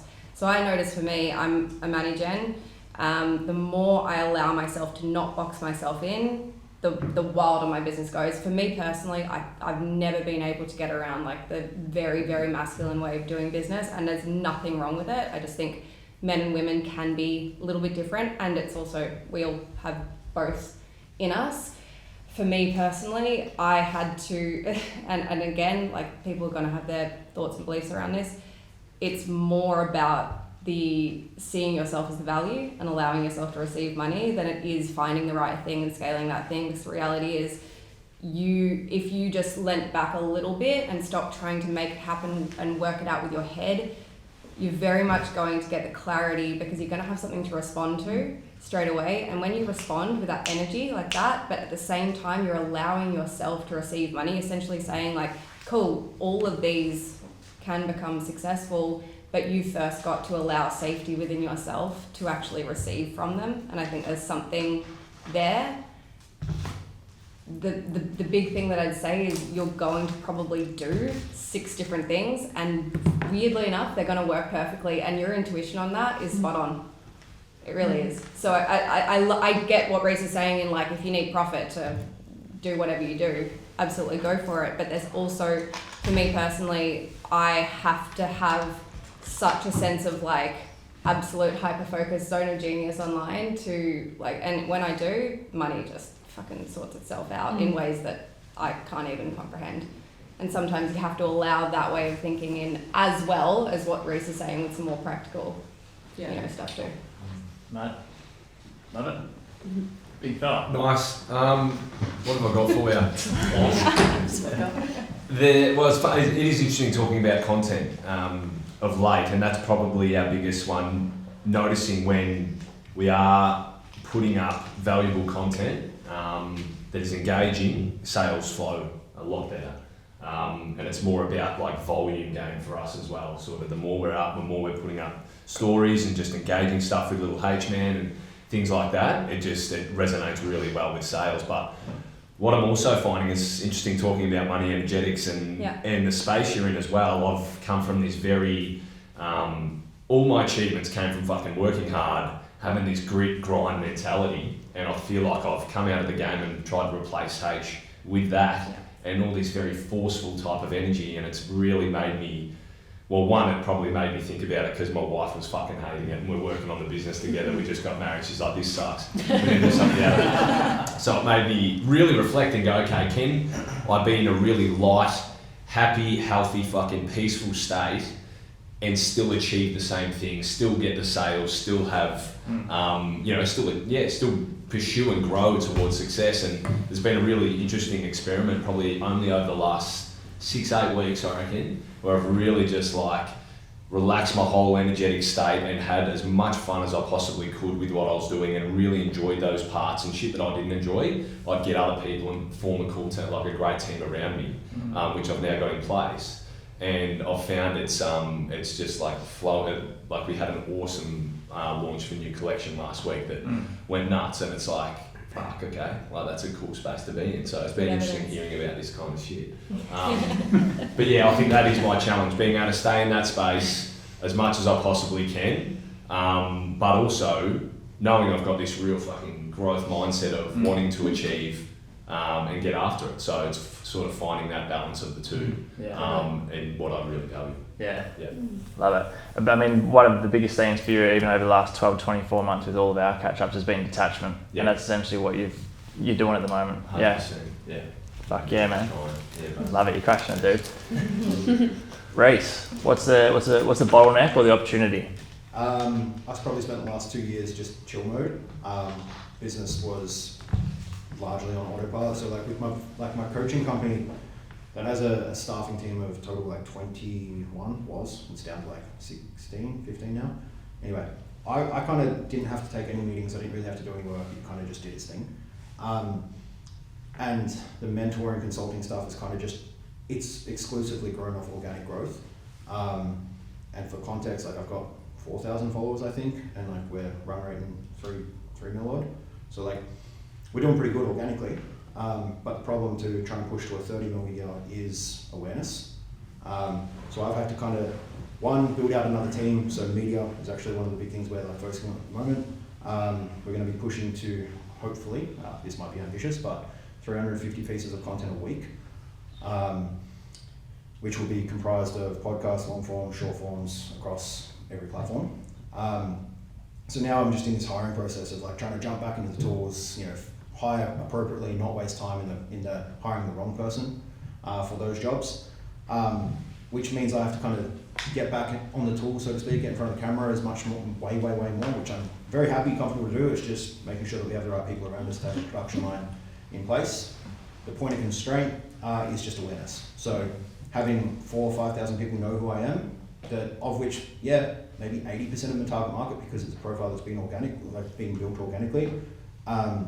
Our biggest problem, like do the math on it, is we need to sell 2,000 people in the next 12 months to make the $30 million a year at our product price. So we're going to need to increase my social awareness and just my social personal brand like tenfold, probably more than. So that's a big problem, is just getting people to know who I am, what I do, and how I help people. So if you know any personal trainers and online coaches that need help, send them in. Oh yeah. I feel like Jules, I feel like you had a good bit of input in terms of the personal brand stuff as well with Reece and anyone here, right? Yeah, sorry, I drifted at the end because I knew it was my turn next. But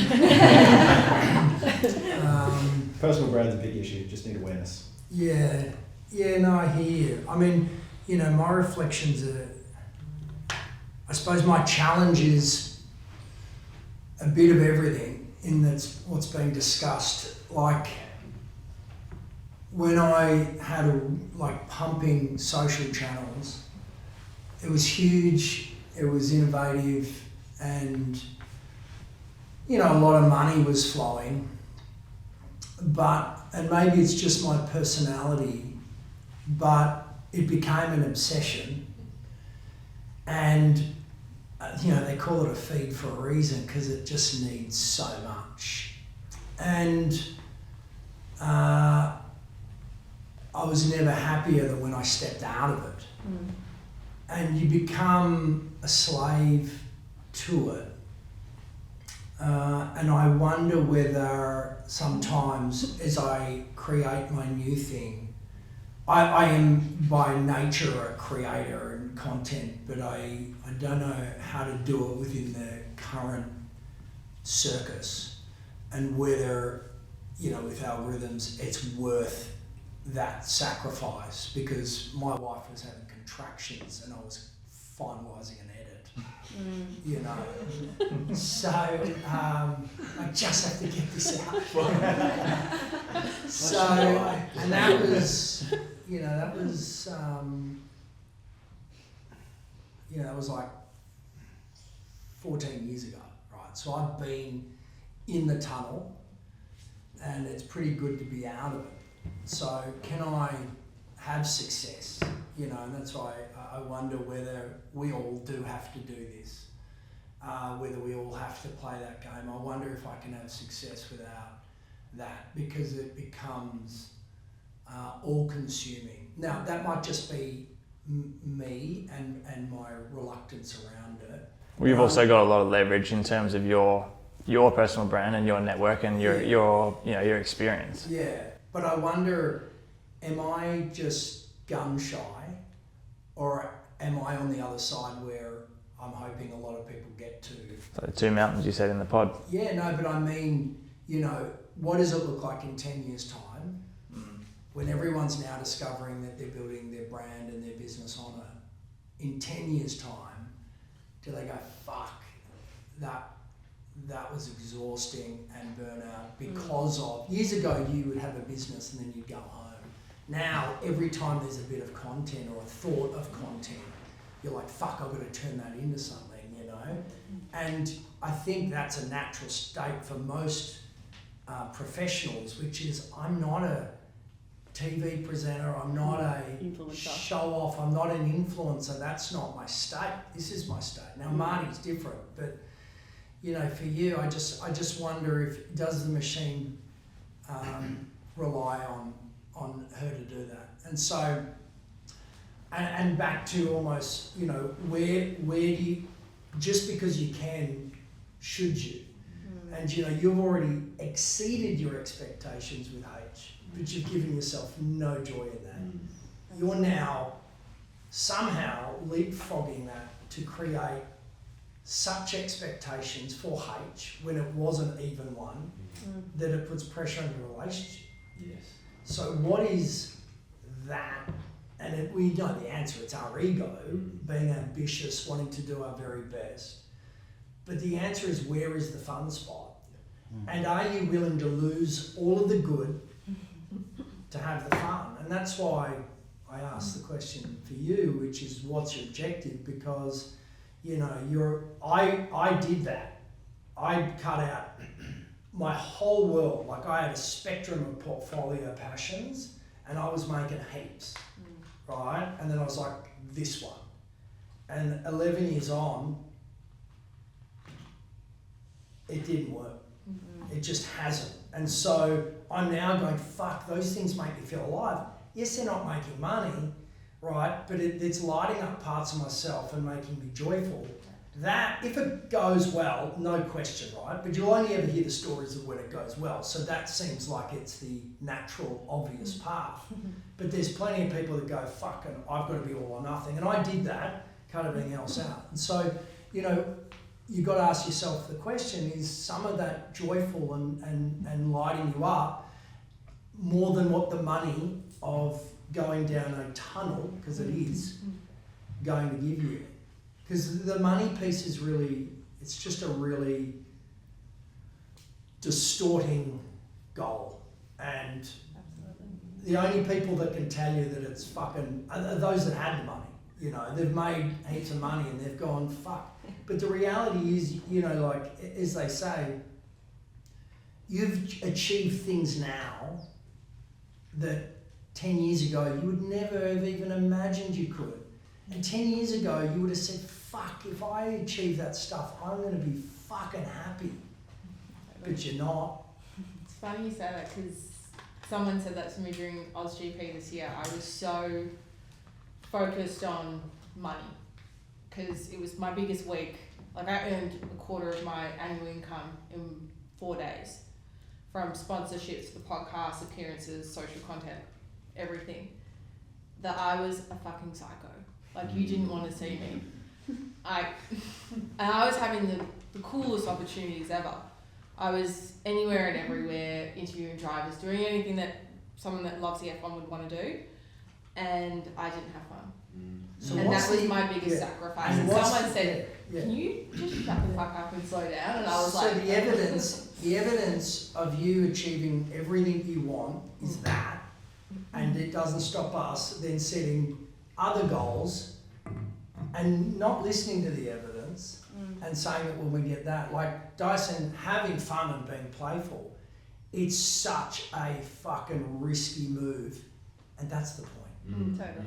Yes. Because it's what you're going to prioritise, and I think you all know your greatest successes came from when you're having fun with it. But you have to be willing to take. I mean, it's against in some ways, but you've got to take your eyes off.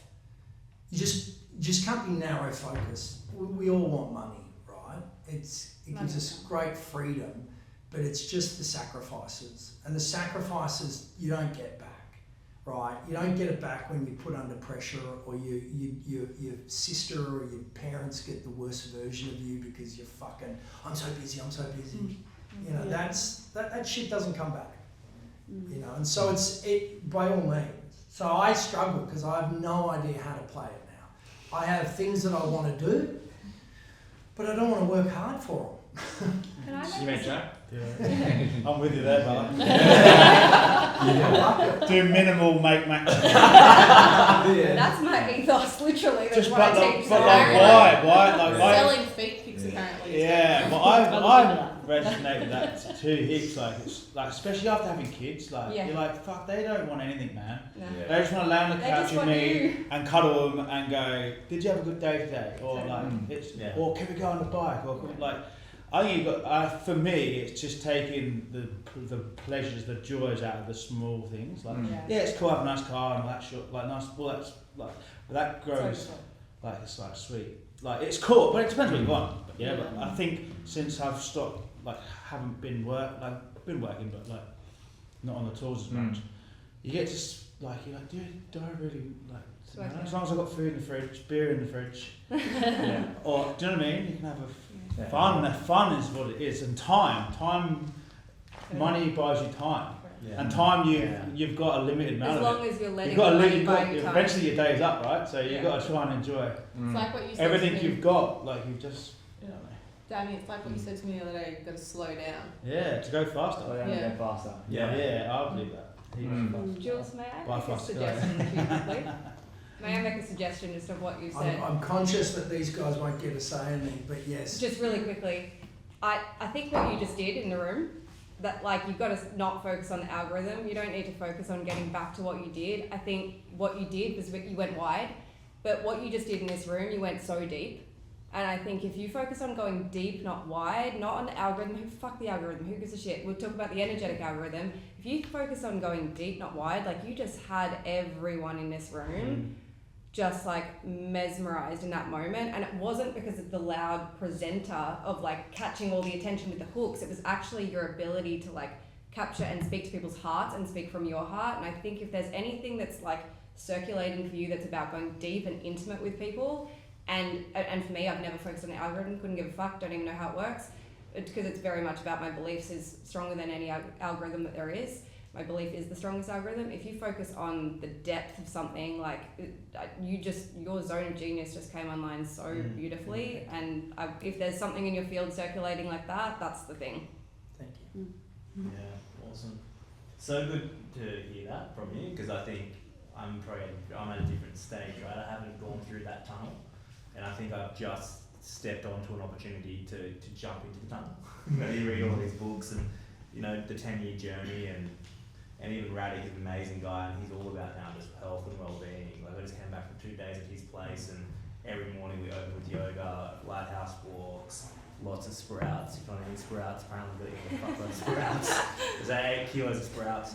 But but that's talking to someone who's come out the other side of their 10-year journey, and he's a bit similar in the sense of all he wanted to do after the sale was go home, eat a steak, and just chill out for a couple of months. And so it's interesting like you share that right now, because I'm on that start of the tunnel. But I think maybe we're becoming a little bit more consciously aware of not letting everything go for certain things. So I don't know what that's going to look like for myself personally, but that's probably the challenge of battling this. I've got 3 young boys and I absolutely love being around my boys and my wife. So it's like making sure, how do I keep that balance? What is the balance? I don't even know, and that's what I've got to go on, because there's the expectations of the business, that's what I want to lean in on that. But I also don't want to do it at the cost of my relationships with my kids or my wife. So that's probably a challenge in my current day. Then there's probably 2 little challenges that, like, I'm useless in content. Like I was a CMO at L'Oreal, so I know how it works. But personally, I'm fucking useless at making stuff. So I've got a little honey business, and maybe we can jump on the back of distribution together. But I'm just about to launch out into Secluna, so I've got the distribution from our family farm and stuff. But content, like, don't look at it, it's rubbish. Like, there's nothing. I've actually seen it. It's fine. Oh, yeah, there you go. I don't know, but so that, for one sense, I've got a content challenge, and I won't focus or put time on it. I want this thing to naturally sort of grow, but I know if I go down this whole content route, I'm too distracted. And then the other side, within property, my wife and I love doing property, but I'm in this thing where I don't know how to now scale that.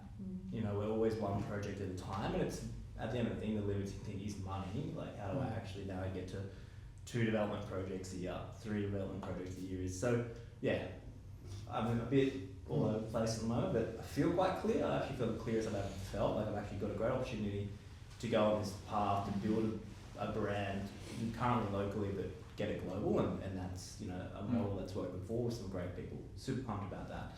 But then on the left and the right, I've got this little honey thing that is real passionate. That's a real thing that ticks me and drives me.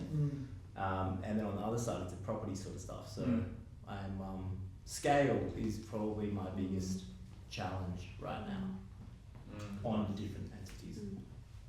Beautiful. Thanks, Tim. Yeah. Carly. So if you're just at the start of the tunnel, I'm getting in the car to drive the tunnel as well. Yeah. Early on. It's like flown through. Yeah. My issue at the moment is, for the podcast, it needs to become monetized. I'm self-funding at the moment, so would love to, get to that stage. And it's almost embarrassing to say, like, to do my next season, which is another 10 episodes, is like 10 grand. So I'm going to find a sponsor to get 10 grand, which I know is probably peanuts to a lot of you, but at this stage, it's, sort of a lot of money for me. So I'm at the stage where I'd like to align 4TG with businesses, brands that are aligned with women in sport, high performance, mindset, things like that. But also I know that beggars can't be choosers. If Jim's Plumbing wanted to throw some money at me, I'd happily take it. Yeah. So yeah, that's sort of one thing. The other thing is connections, and that's why it's been brilliant to be here with all of you. And if any of you do have any connections that you think would be good to get on the podcast or to talk to, that would be great.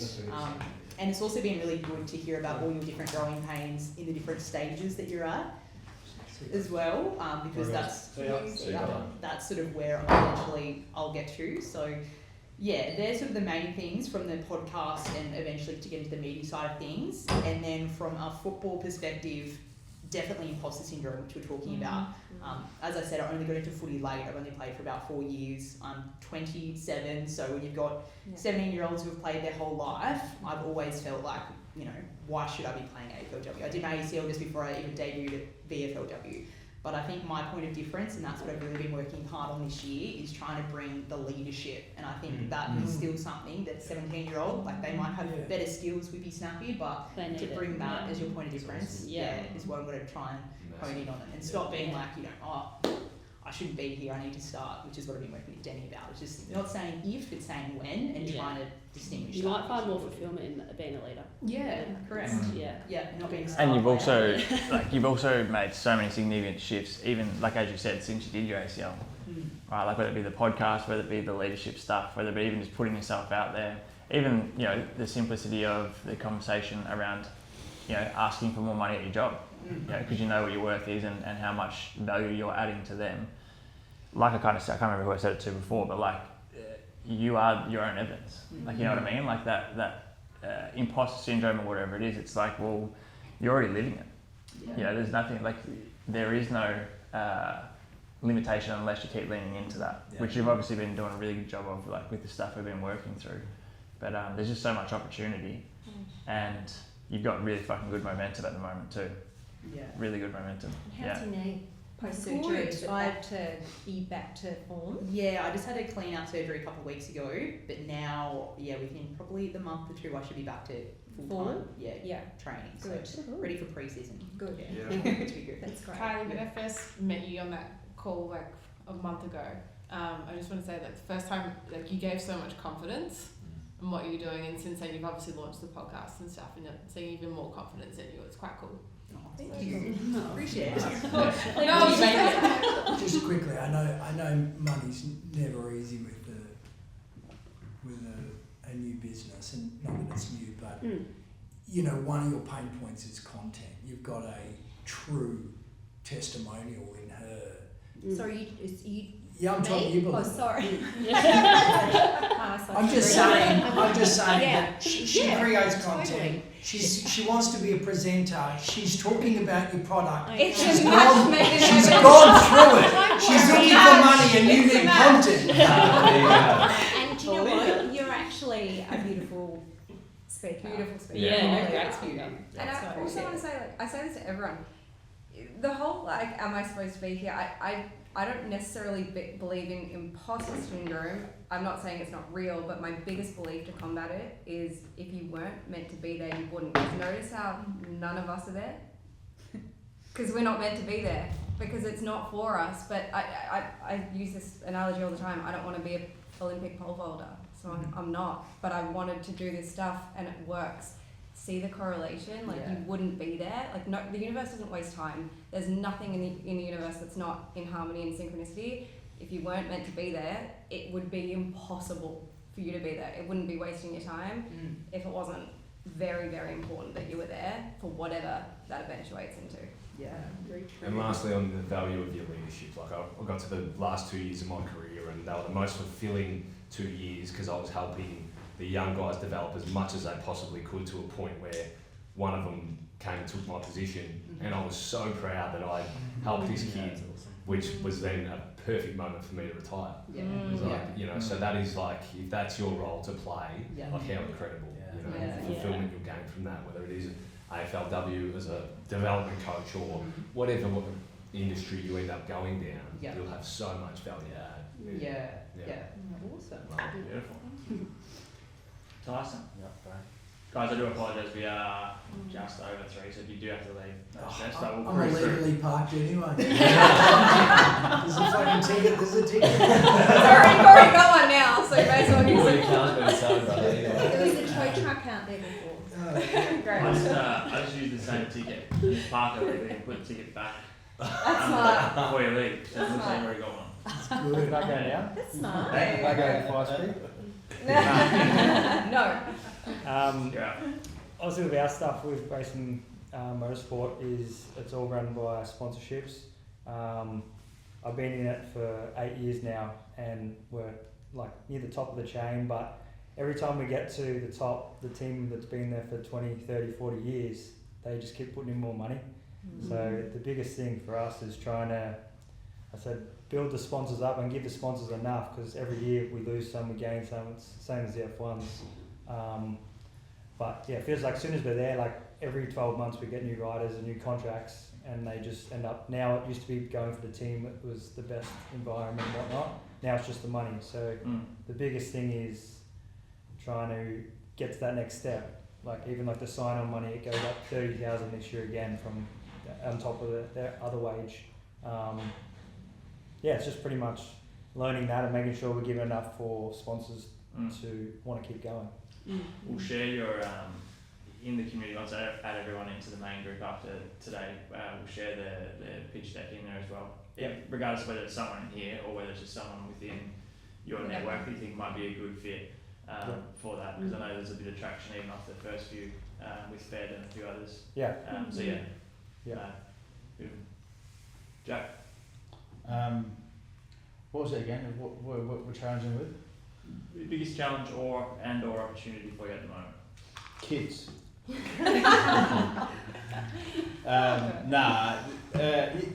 Yeah, kids to a degree, in all honesty, and finding a love for doing something else, I guess. Like, I love what I do, and it's cool, and it's like far from running itself, but it does to a degree. So probably get that running and humming itself, and then do something fun, like cool. Like, I've done my first bit of content the other day, so it's like maybe I'll be a content creator. I don't know, but just I quite enjoyed it. I actually surprisingly enjoyed it a lot, and so I'm just, and it's like you said, touching on what you said, it's cool being in a room with people that are different successes, and knowing that you're not, because it is lonely. It is 100%. Fucking lonely doing business and shit. Like I've had my wife with me, and it's been. But it's challenging, like it's hard. I want to give her a break, like just give her a break, and I want to get mum over here and all that sort of cool shit, you know. Like, start looking after the family, and that's the next goal for me. Get back into some sort of shape, not round. I don't sound like help, but and me, I need to help myself. I'm the first person to call, but that's going to be me. Get fit. And also for young kids too, you don't want to be a fat dad picking up kids, like that's so good. I'm like, look in the mirror, I'm like, what the fuck? Get off the pies, mate. So that's a big thing for me this year, fitness, getting back into life. Fuck yeah, man. Thanks for coming to that too. No, I appreciate it, thanks for having me. Of course, I'll keep man. it quick. Darcy. I'll keep it quick. Probably just not having the ability to do what I want to do is the main struggle. Which is what? With the content ideas. Yeah, not having the ability to act on the ability, like I've got friends, I got invited to Vegas last week with some friend there, and I said, no, I can't at the moment, I'm juggling too many things. I've done 75 podcasts and I do one reel a week. It's pretty pathetic, but I don't have anyone. Not pathetic, that is not pathetic. No, that's pathetic. You should be doing 14. There's 14, there's 75 hours of conversation. But your business is growing, right? Yeah, the business is growing. Yeah. So So why is there a problem with your content if everything's moving in the right direction? The podcast is I should be doing 14 hours a week. Can I coach you for a sec? Sure. If you take should out, you could have the success that you wanted tomorrow. What do you mean should? If you take the word I should be. I should be. If you just don't have should in your vocabulary, because there's nothing to say that you can't have the success that you literally want tomorrow, and I know that sounds wild, but this is literally how it works in your mind, but you've put this thing that it has to be far away from you because you're not hitting this impossible thing right now. It's very convenient that there's something that you can't do right now that you should be doing. That's the thing that's going to stop. I'd say you've got to get behind the belief that, like, if you wanted to and you got behind it now, you could have everything you want tomorrow. I'll be the evidence. I haven't posted I took like 6 months off and still doing 6 figures, still doing all the sorts of different things. It's just, you've got to take the idea that you know how to do it away and actually let your mind create it. Not from a place of this is what I have to do because that's what that person's doing, that's what that person said. It's actually like, well, hang on, what am I inspired to do right now? Maybe there's actually something behind that. Guarantee you, if you take all these things out of what I should be doing, you focus on what's my energy behind right now, giving it your all, having the time of your fucking life, saying yes to Vegas if you want to, because you're like, fuck it, I'll make content in Vegas. Like, what's the opportunity over there? Yeah. Letting it be fun rather than I can't, I should. That's not fun. I've learned my life savings on the content, really. I get it. Yeah, nothing. Like, I don't even know if the tallow and everything else is covering my rent. Like, it's probably a good idea to figure I was thinking to chat GPT and just figure that out. I'm doing a weekly, like, did a YouTube video, it's got 6,000 views. I posted on Monday, it was a long form. Mm-hmm. So, like, I'm really focusing on that. But yeah, I'd love to be able to, it's more the financial capacity at the moment to just say and do whatever I want and have someone help fund all the content. And I want to say... Can you document that thought process and what you're going through? Yeah, but I'm working as soon as I wake up till like 12 a.m. every night, funneling just the content that I do now. And I haven't had a break for, not that I want it, but running on that time stamp for like 2 months. So then what would need to change? So what would need to happen, what would need to change in order for that to not be... I probably need someone to... Trip to Vegas. Yeah. I probably need someone I like to funnel the content. Yeah. For sure. What But about yeah, some keep content me- that didn't cost any money to create? Not all of it does. It's all just me. Can I throw something in there as well? Just reaching out to someone like, you know, even myself, Yeah. that could sit down with you one of those days to help you streamline what that content That'd be is. Because I'm someone that can do like 12 hours of work in 2 hours, and that's why I've gotten myself on that treadmill of doing so much, because I'm just like, ugh. So if I can offer you like anything That'd be good. to streamline things, because it could be like editing process, like Yeah. I do all our socials, podcast videos, edit our podcast, like film it myself as well.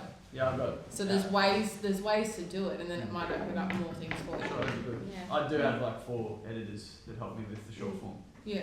which is cool. Can you tell us about the beef tallow? I'm excited. But run Yeah, first. you have some beef tallow. Do you cook with it? Steak, Cook yeah. with it, skincare? Give us the skincare. pitch, come on. As beef Honestly, tallow, I you just put it did in it skin. because I had so many brands reach out to me and Asking they for the promised me leftovers. they promised me the world and then they'd ghost me. So I'll do something myself. Yeah.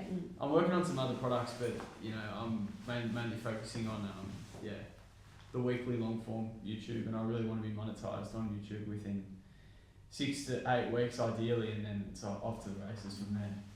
Ebook on how to cook steak. I've got free. That's it. Don't make it free, make it paid. Free ebook on my website. But yeah, I've been trying to make the products that I promote in that ebook, which is for free. Yeah.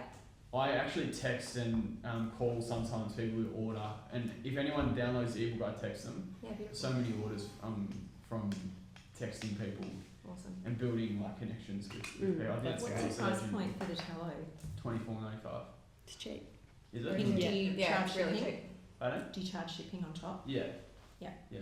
It's cheap. And you do all of that yourself? Yeah, I pack all the orders there. You Yeah. can definitely lift that price. Yeah. I buy mine for $35. I Same. think that's cheap. Yeah.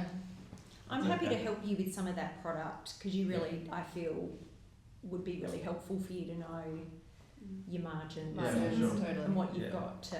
Yeah, well, I've had approaches to help distribute it, and I'm like, Just Yeah. be careful. it's yeah. more just like they're asking me these questions, and I'm Yeah. I should know this. Well, I'm happy to have a chat with you if you want to just have a coffee Yeah, that'd and. be good. Yeah. I think And a podcast, maybe. Anyone for the podcast. I think you got takes all around for this. I'll bring the veg, you bring the steak. That's another challenge. Hey, you've been chatting with my mum online. Maybe she'll jump in. I really like some of the guests that I've had on, like, are very complimentary of the podcast, and like I lock in on like 24 hours before. Danny, I listen to every single podcast. I write notes. Like I was digging up stuff from your Instagram like 5-6 years ago. Like I went right down the bottom, and Danny has thousands of posts. So like when I had Stevie Baker on, footballer as well. He has 2,500 Instagram posts. I went right down to the bottom, went every single one, pulled out stuff, found a quote from Shane Warne that he wrote about, and he was crying on the podcast. Like really deep stuff. And I'm only doing one real reap talking about it, you know. But I'm putting more focus on the personal brand stuff. No. And as I said at the start, guys, as well, like I really enjoy this part of it, the discussion around it. But inside the WhatsApp group after today as well, don't hesitate to post that stuff in there. Like if you need help, if you'd like to be introduced to certain people, if you've got an area of resistance, like share it in there so we can make it as kind of as powerful as possible in terms of just leveraging other people's knowledge and networks and experiences. And yeah, I mean, I do apologise, we went a little bit over today, but I hope everyone has felt like they have been exposed to something new today, and walk away with more than what you came in with. And yeah, really appreciate you guys all being here, and I will keep you all posted too. We're going to be doing our first kind of one-day event very soon. We're just kind of ironing out a few little wrinkles with the planning around that, but that'll update all you guys with inside the group and stuff around that.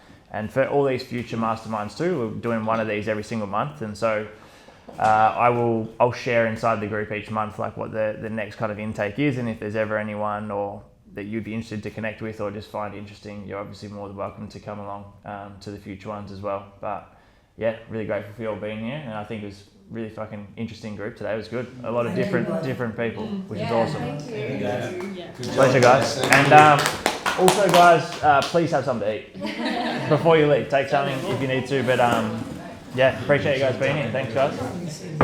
Thanks, Daddy. Pleasure.